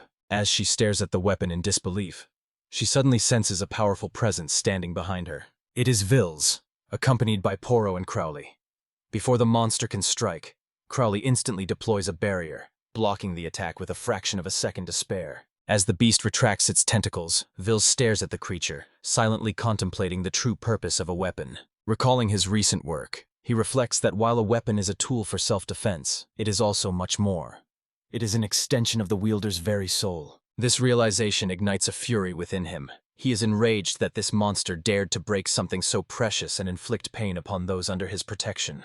When Crowley drops the barrier, the beast lunges again, but Lakia immediately steps in front of Vils, determined to shield him. She prepares to counterattack, warning the group that the creature is incredibly dangerous, noting that mere physical slashes are useless against its regeneration. To prove her point, she lashes out with her lightning-imbued whip, slicing a tentacle, but is shocked when the limb fails to regenerate. She realizes that Vils didn't just repair her holy weapon, he enhanced it.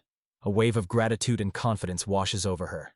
With the momentum shifting, Poro and Crowley join the fray.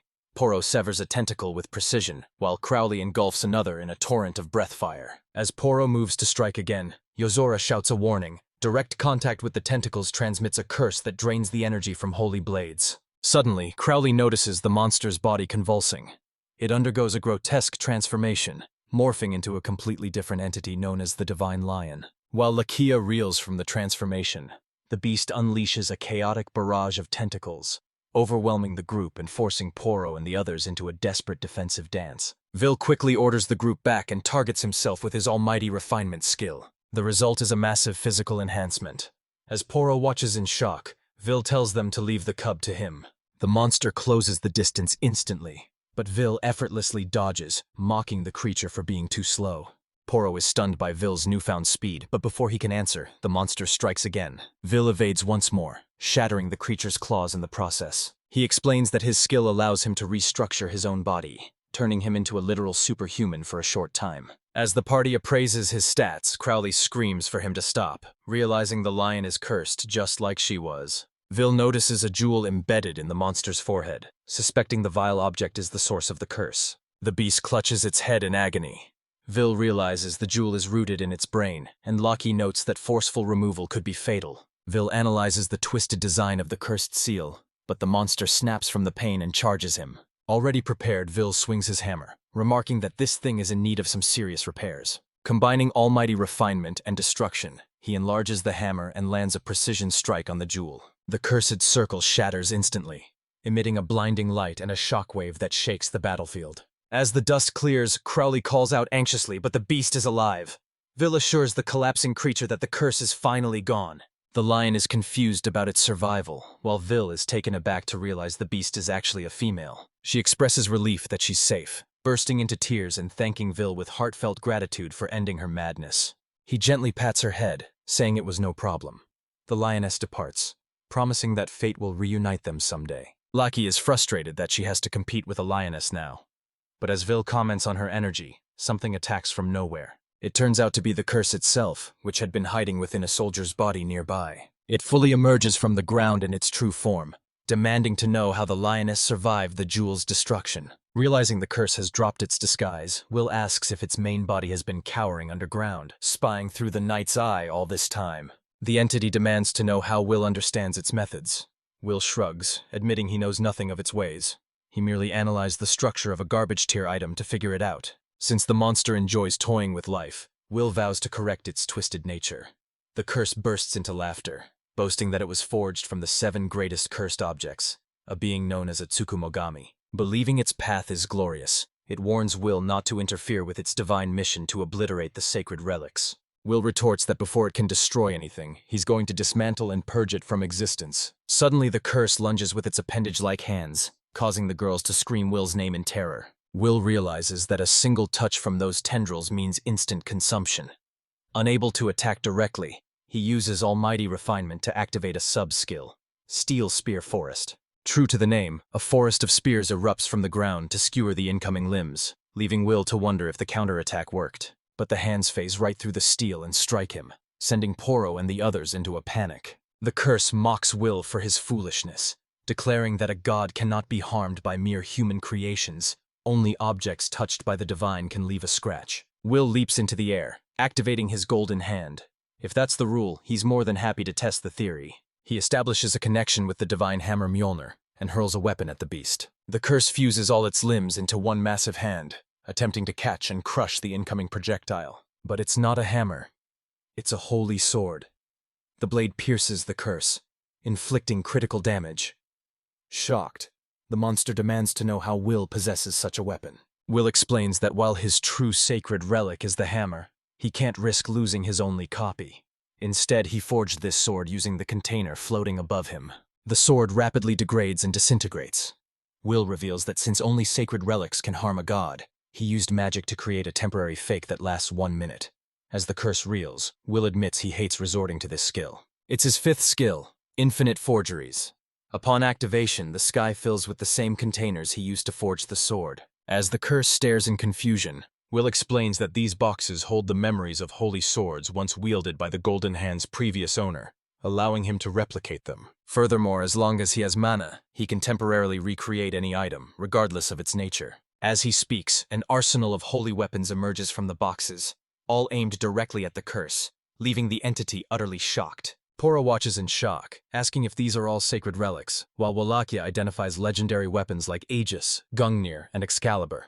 Crowley is equally stunned, calling the display a literal museum of divine power.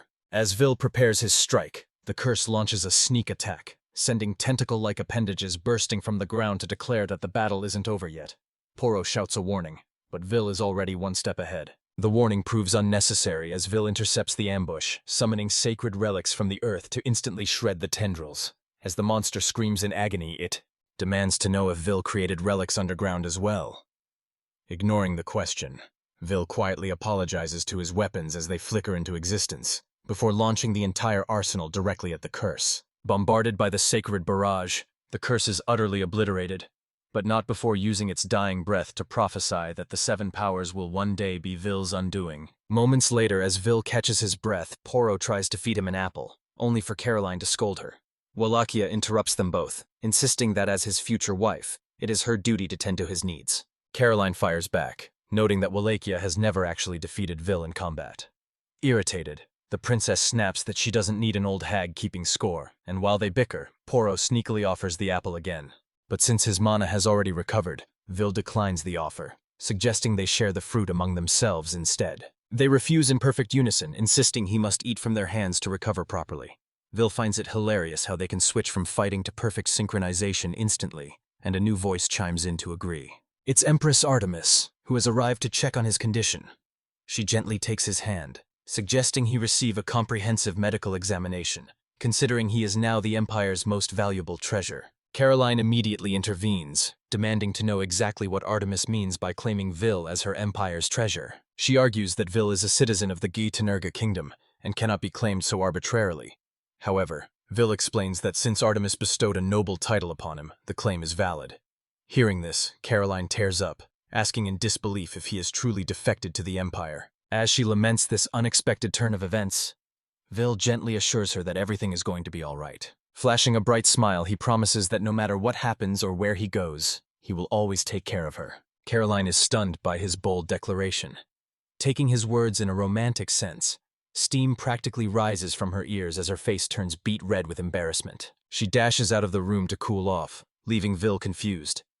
He asks the others if she's really that happy about him promising to maintain her sword form, leaving everyone speechless at his incredible density. Moving past the awkwardness, Artemis emphasizes that she can never fully repay him for saving her nation from disaster, officially declaring him the Empire's most revered hero. Vil feels the title is an exaggeration, but Wallachia disagrees, arguing that hero doesn't even do him justice.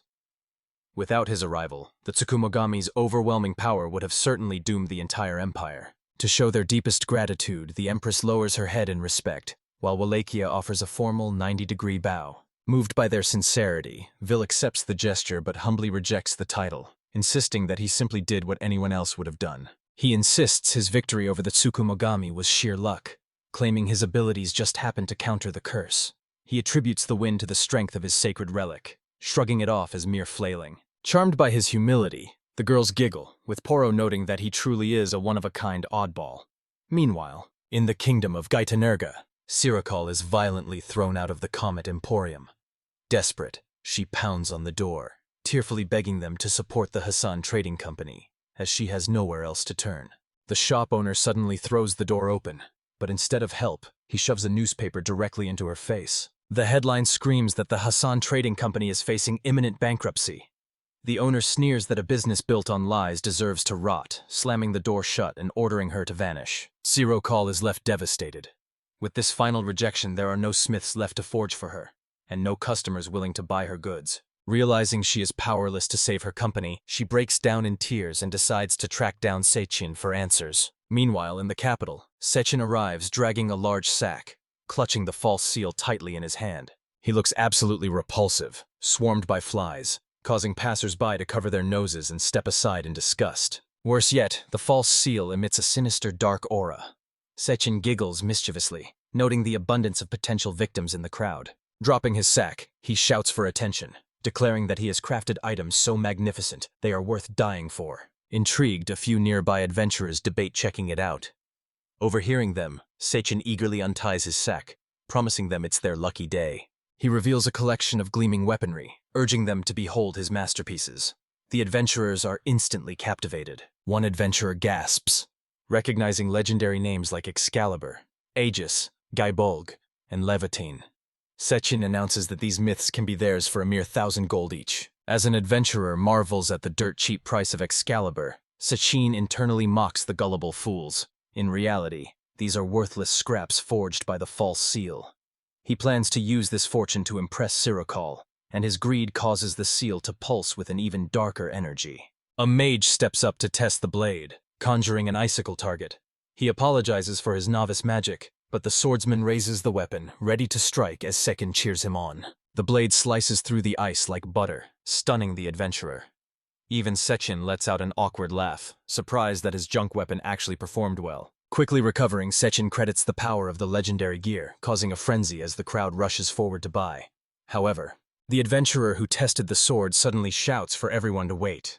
Sechin quickly tries to close the deal, offering him the Excalibur for the low price of 1,000 gold. But the adventurer cuts him off, flatly refusing. He declares he wouldn't pay a single gold coin for such a worthless fake. The mage notes that while the sword sliced the icicle, it chipped after a single swing.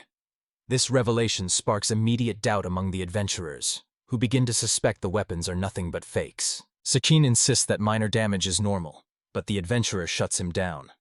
He argues that a true legendary weapon radiates power the moment it's held, while this thing feels like absolute junk. To prove his point, he slams the blade into the ground, shattering it like fragile glass and exposing the scam. Yet, Sechin deflects the blame, shouting that since they aren't blacksmiths, they have no right to judge his creations. Spiraling into a mental breakdown, he clutches his head, screaming that his work cannot be fake because he is the head blacksmith of the Hassan Company. In his delusion, he claims to possess skills that even the gods would envy. The crowd is shocked to learn he represents the Hassan Company, which recently made headlines for going bankrupt. Disgusted by this fraud, the adventurers declare a total boycott and brand him a liar, leaving Sechin trembling with denial and rage. As his emotions boil over, the false seal begins to glow, emitting a sinister, dark aura. Unable to endure the humiliation a second longer, he finally snaps. Screaming that his talent is undeniable, he raises the false seal high, triggering a massive eruption of dust and debris. Suddenly, Sirikal arrives on the scene, furiously asking what Sechin is doing and calling him a complete idiot for causing such a scene. Irritated, Sechin retorts that he is only trying to save her damn company, but Sirikal tells him to stop wasting time. She insists there is only one option left to fix this mess. She shows him a newspaper headline declaring that Vili has saved the Empire and is now hailed as a hero. She urges Sechin to swallow his pride so they can find Vil and apologize together. But before she can say another word, Sechin suddenly lashes out and kicks her violently in the stomach. Collapsing in agony, she asks what the hell he is doing, reminding him that she is carrying his child. Ignoring her pleas, Sechin mutters Villa's name repeatedly and tells her to shut her mouth. He can't stand the mere sound of Vil's name, cursing his rival and wishing he would rot in hell. Clutching her belly, Sirikal asks what is wrong with him, horrified by his words. Sechin snaps back that he would rather die than apologize to Vil, dismissing the news of his heroism as total nonsense. He grabs Sirikal by the shoulders, and with a look of pure disgust, asks why she is whining when she still has him. Sirikal slaps him across the face, and as she struggles to her feet, she tells him that he is nothing but a disappointment. She answers his question, stating that she is upset because he is completely talentless. As the words hit him, Sechin sees visions of his father and grandfather looking down at him with deep shame. The insult freezes him like a statue, rendering him speechless. Seeing this, Sirikal sighs in resignation and turns to leave, prompting Sechin to scream after her, asking if she is really abandoning him. Sirikal pauses mid-step and tells him he can stay there if he wants, but she is going to find Villa and apologize alone. She walks away, leaving Sechin to scream her name in futility. His rage boils over, and he pounds the ground, shouting that the only things anyone cares about are ability and skill. As he repeatedly slams the false seal against the ground, it begins to fuse with his flesh, radiating an ominous dark aura. A nearby adventurer witnesses the disturbance and rushes to alert the guards, just as Sechin's hand completely absorbs the artifact. Now, all he needs is for Will to arrive, so he can strip the boy of his skills and claim those talents for himself. Elsewhere, Sirikal travels by train to the Empire, hoping to find Will and beg for his forgiveness, sharing her compartment with a hooded man and a mother with her child. As Sirikal rehearses her apology in her mind, the little girl begins to sob over a broken doll. The toy's head is severed, and the distressed mother has no way to repair it. Suddenly, the hooded stranger reaches out, assuring them that sewing tools won't be necessary. He places his palm over the broken toy, revealing a glowing circular crest that looks identical to the one Will possesses. Sirikal's eyes widen as she recognizes the mark, watching in awe as the man lifts his hand to reveal the doll perfectly restored. Amazed, the little girl asks if he is a magician, but he denies it, vaguely agreeing when she asks if he is a toy maker instead. Turning slightly towards Sirikal, he remarks that he simply cannot bring himself to ignore someone in need. Sirikal immediately asks if he is a renowned blacksmith, identifying the crest on his palm as the legendary mark of the Golden Hand. When he displays the mark for confirmation, she becomes certain it matches Will's right hand, implying this stranger holds the same extraordinary power. She bows respectfully and invites him to join her business. But the man notes that he's heard rumors of the Hassan Trading Company suffering from terrible misfortune lately. Shocked that he knows her identity, she listens as he declines her offer to continue his journey of creation, and she blames her impulsive questioning on her pregnancy. The man smiles, noting that among all things humans bring into this world, children are the most fascinating creations, a phrasing Sirikal finds peculiar. In response, he reaches into his robe and offers her a piece of candy, suggesting it might help settle her nerves. It isn't what she wanted, but feeling pressured by the crinkled smile visible beneath his hood, she accepts the sweet and pops it into her mouth. The moment it touches her tongue, an explosion of flavor transports her to a blissful field of flowers, washing away her anxiety with a sudden wave of euphoria. While she remains dazed by the sensation, the man stands up to disembark, unfazed when she warns him that the train won't stop until the imperial capital. Before disappearing, he glances back one last time, gently telling the little girl to take good care of her doll. With his final words spoken,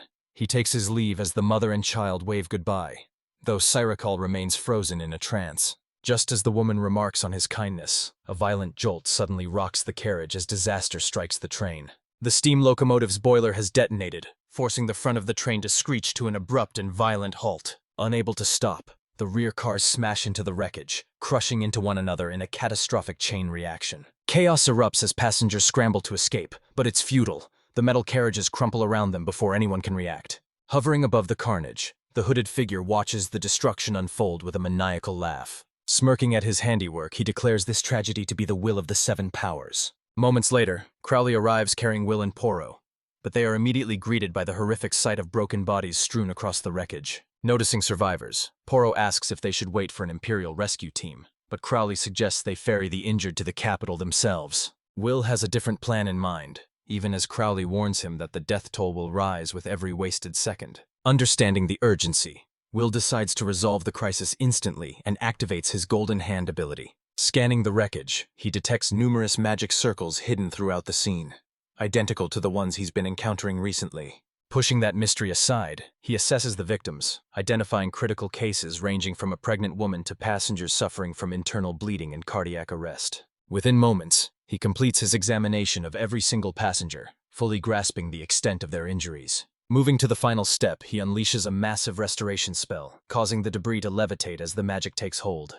The magic envelops both the train and its passengers, knitting flesh back together and closing fatal wounds in a heartbeat. In an instant, the entire scene reverts to its original state, restoring the train so perfectly that it looks as if the accident never happened, leaving Poro in awe. She hugs Will, praising his miracle, while he wonders if he leveled up, though he decides that saving everyone is a far better reward than any stat boost. Suddenly, a voice calls out his name, and as he glances down at the crowd, he spots a familiar face, his ex-fiancée Sirikal, the very woman who betrayed him with his own brother. She drops to her knees, bowing before him as she desperately begs for forgiveness. Tears stream down her face as the massive dragon descends, but Vili leaps off before it even lands, approaching Sirikal and gently urging her to rise. As she looks up, Vili assures her that every passenger will receive a full medical examination at the Imperial Capital Hospital. Since she is pregnant, she'll be prioritized for transport.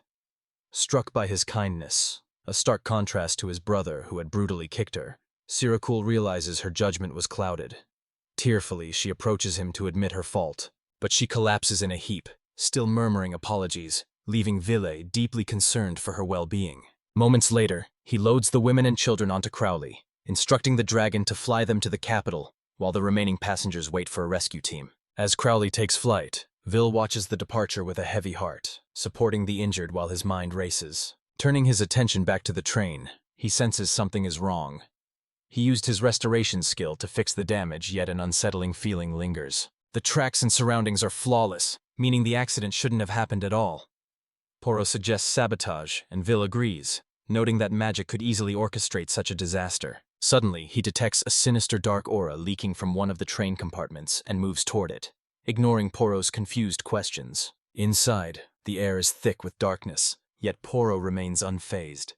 When Vili asks if she sees the aura, she shakes her head, oblivious to the malevolent energy he perceives. Perplexed that he's the only one seeing it, Vil follows the trail of the aura as it stretches outward, leading him back outside the train. He realizes the trail connects to something riding atop Crowley, and he immediately activates his analysis skill to zoom in for a closer look. The source of the corruption is a doll clutched by one of the children, and a wave of dread washes over him. Since Crowley is already miles away, Vil decides to give chase, telling Poro they need to return to the Imperial capital right now. However, midway through the journey, he realizes that flying there normally will take too long. He'll be too late. Thinking fast, he grabs Poro and shatters a teleportation crystal, instantly warping them directly to the entrance of the Imperial Hospital. He immediately spots the dark aura radiating from the building, confirming that the infected doll has already arrived. Poro, however, clings to him a bit too long, claiming the teleport was so fast she didn't realize they had landed. Ignoring her antics, Vil rushes inside, ordering her to keep up. The hospital interior is drowning in darkness, yet the staff and patients seem completely unaffected, confirming that Vili is the only one capable of seeing the looming threat. Vil and Poro race up the stairs, chasing the trail of darkness until it leads them straight to a specific room, where the ominous energy is at its peak. Vil throws the door open, but the malevolent aura inside is so thick that it nearly obscures everything within. Stepping inside, they find the source. It's the same mother and daughter Vil healed at the accident site, now completely shrouded in a suffocating black mist. The mother sits frozen in a catatonic state, while the confused little girl innocently asks why her mommy won't move. Poro rushes forward to help, but Vil barks at her to stop, pointing urgently at the sinister object clutched in the child's hands. It's a doll, but it's far from ordinary. It suddenly snaps its head toward them, wearing a grotesque smile as it radiates that same corrupt energy. Poro recoils in horror, and Vil grimly confirms that this is a cursed object, similar to the dark artifact used by the lion god. Vil approaches gently, asking to hold the toy, and when the girl refuses, he smiles and claims to be a doll doctor, though her mention of another person from earlier sparks his suspicion. Filing that information away for later, Vil addresses the doll directly, promising to relieve its suffering and fix whatever is broken. The girl hands it over, and as Vil prepares to work, rage boils within him that someone would dare turn a child's precious treasure into a cursed weapon. Before the curse can react, Vil instantly hits it with a triple combination: almighty destruction to break the evil, followed by full restoration and refinement. The dark magic circle shatters instantly, and thanks to his refinement skills, the doll is not only purified, but reconstructed into something far more beautiful. With the curse lifted, the mother gasps for air and wakes from her coma, prompting a tearful reunion as her daughter dives into her arms. Vil returns the toy, claiming it's now a lucky charm that brings blessings, and even Poro is mesmerized by its glowing hair and radiant aura. As the girl excitedly tells her mom about the kind big brother, Vil seizes the moment to ask if anyone else had touched the doll recently. The mother recalls a man on the train who fixed the doll's broken head, and the little girl adds that his face was completely wrapped in bandages. This confirms Vil's fears. The culprit is likely an agent of the Seven Powers, and he thanks the child for the vital clue. The mother tries to bow in gratitude, but Vil humbly deflects the praise to the doll itself, until the toy suddenly speaks up on its own. It corrects him immediately, insisting that it didn't do anything and that all credit belongs to the brilliant doll doctor. The mother is terrified, the child is delighted, and Vil is left completely baffled as the doll asks why its own creator is acting so surprised. The doll performs a graceful curtsy that leaves Poro in awe, and she praises Vil for quite literally breathing life into the inanimate object. However, even Vil is surprised by the result, explaining that he merely intended to transform a curse into a blessing. Unbeknownst to them, someone is watching from the entrance. The observer is Sarikla, who has been secretly tracking them. After witnessing this miracle, combined with Vila's earlier feat of reviving the dead at the train crash, she becomes convinced that his powers are nothing short of godlike. Suddenly, a young boy calls out to his mother, ecstatic to reveal that his previously injured legs are fully healed, allowing him to walk again. Another patient shouts that their chest pain has vanished, while someone else rejoices over their restored vision. Even a man who was given only 3 months to live is suddenly healthy enough to be discharged. The hospital staff is flabbergasted, with the doctor wondering aloud if a deity has descended upon them. But Sarikle knows the truth. This miracle is the side effect of Vil's doll, and she finds his power truly extraordinary. Snapping out of her daze, she realizes what she truly desires: Vile himself. Determined to reclaim him, she decides to make her move immediately. As Vil and Poro admire the cute doll, Sarikla bursts into the room calling his name. With tears welling in her eyes, she claims she's been searching everywhere for him, though Poro meets her arrival with a stern glare. Vil stands and politely tries to dismiss her, stating he is busy. Sarikla ignores this, apologizing for kicking him out and explaining that since his departure, the Hassan Trading Company's sales have plummeted because Sachin's skills are completely useless. She claims she can't bear to watch the company collapse. However, she believes that customers will return if Vile comes back, so she begs him to return to her side. Without missing a beat, Vil refuses cold-heartedly, not even bothering to turn around. His blunt rejection catches her off guard, prompting her to ask if he is holding a grudge. Wearing a troubled expression, she assumes he must be furious about being betrayed by those he once trusted, but she tries to press on. Before she can finish, Poro steps between them, forcing Sarikla back. Poro snaps at the woman, calling her persistent and demanding she stop making a scene. Sarikla brushes her off, mistakenly assuming Poro is a headhunter from a rival company. She declares she won't let anyone else have him, but Poro clarifies that she is simply someone Vil saved. Poro adds that she understands him better than anyone else. Hearing this triggers Sarikla, who raises her voice and accuses Vil of having an illicit affair, hypocritically calling it a betrayal. Poro instantly retorts that it was Sarikla who betrayed him first, not the other way around, a statement that leaves the woman completely at a loss for words. Poro orders her to leave, declaring that Vil has a noble mission to attend to, and no time for her nonsense, all while Vil continues to keep his back turned. Desperate, Sarikla collapses to her knees and slams her head against the floor. She begs for forgiveness, pleading with Vil to return, and asking if he is truly willing to let the Hassan company be destroyed. Vil finally speaks, coldly replying that it is already too late to fix things, a response that causes Sarikla to freeze in terror. He reminds her that she once claimed the company's success was her achievement alone and had nothing to do with him. Since she took all the credit, it is now entirely her responsibility to fix the mess she created. It is just as he predicted the day he left. None of this concerns him anymore. Overcome with despair, she questions her own foolishness, trembling as she apologizes to Will, Sechin, and her unborn child, realizing it is too late. Suddenly, her abdomen swells violently, ballooning to twice its normal size in an instant, horrifying everyone in the room as she screams in agony. At that exact moment, Will detects the return of that ominous black aura, which is now pouring directly from Sirakal's body. Alarmed, he demands to know if she encountered a hooded figure. Barely conscious, Sirakal admits a man gave her delicious candy, confirming Will's worst fears. Immediately, a cursed magic circle manifests above her stomach, swirling into a dark portal. As it stabilizes, something begins to push its way through. A head breaches the surface, revealing a giant frog-like infant, Sirakal's child, twisted and mutated by the cursed confection. Fully emerging from the portal, the creature scuttles toward Will before suddenly launching itself into the air.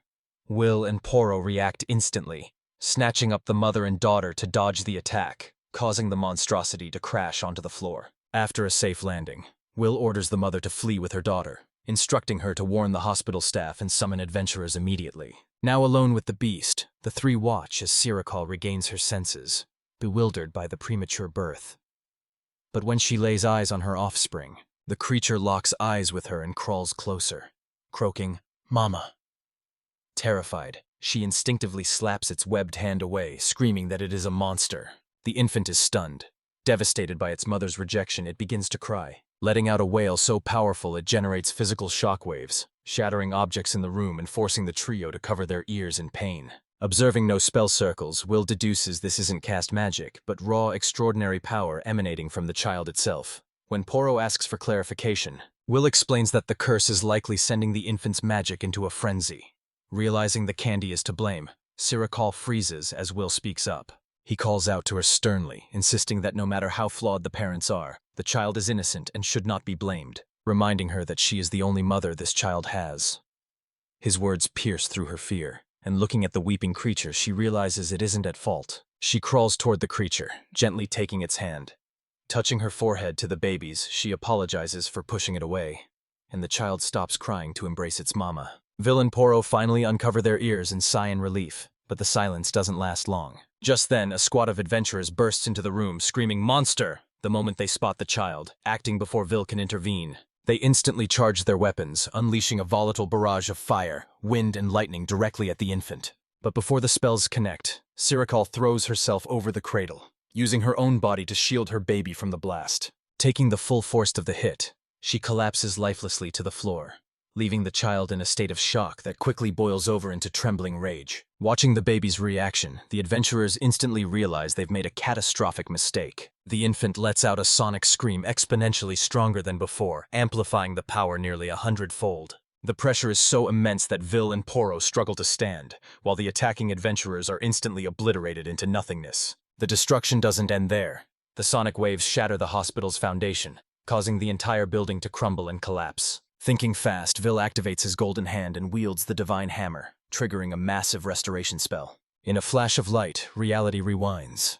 The building repairs itself, and even the vaporized adventurers are resurrected. As the confused group looks around, trying to grasp the situation, Vil steps forward, absolutely seething with anger. He demands an explanation, screaming at them for having the audacity to attack a defenseless child.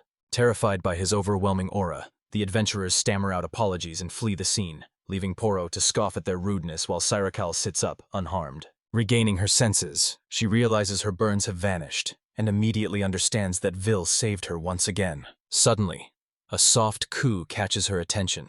Looking down, she weeps with joy to see her monstrous child has transformed into a perfectly healthy human baby. Though the curse left the child with immense magical power, Vil is confident he can control it, and as the duo turns to leave, Sirakal rushes after them. Vil pauses as she catches up, listening as she pours out her heart, thanking him for protecting her family. Without turning back, Vil coolly replies that he didn't do it for her sake, walking away as Sirakal watches him through teary eyes, chastising herself for being so foolish. Hearing her baby call out, Sirakal smiles warmly, telling the little one it's finally time to go home and see Papa Sechin. Meanwhile, at the Getenerga Kingdom's capital prison, Sechin is tossed into a cell and ordered to rot there until his bail is paid. In denial, he mutters endlessly about his unrecognized talent, refusing to accept he's a fraud, which quickly aggravates the inmate in the adjacent cell. Suddenly, the mysterious hooded man materializes within the cell, mocking Seiken's pitiful state and pointing out that his hard work has gone completely unacknowledged. Recognizing him as the supplier of the fake seal, Seiken screams for a stronger item, desperate to force the world to recognize his genius. In the blink of an eye, the stranger teleports behind him,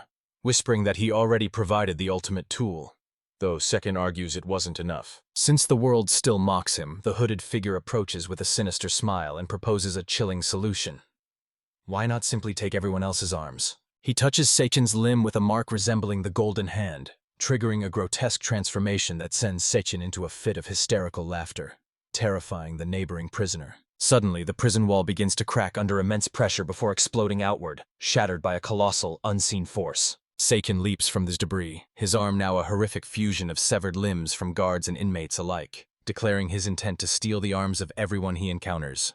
High above, the hooded mastermind floats in the sky, watching the chaos unfold with sadistic glee, eager to see the destruction his puppet will wreak. Fresh out of prison, Seiken launches a brutal assault on his hometown, sending the terrified citizens fleeing in panic. He cackles maniacally, intoxicated by the power to tear through buildings as if they were made of wet paper. A group of adventurers arrives to quell the threat, immediately recognizing the rampaging monster as the disgraced craftsman. They charge in without hesitation, but Seichen effortlessly blocks their strikes with his cursed limb before sweeping them aside with devastating force. As they hit the ground, they realize with horror that their arms are missing, leaving them unable to activate their combat skills. The gruesome reality is revealed as their severed limbs are shown grafted onto Seiken's pulsating cursed appendage. Just then, the guildmaster arrives, ordering everyone to stand back as she rushes in to engage the abomination herself. With surgical precision, she severs the stolen limbs from Seiken's body, causing them to drop away and leaving him momentarily stunned.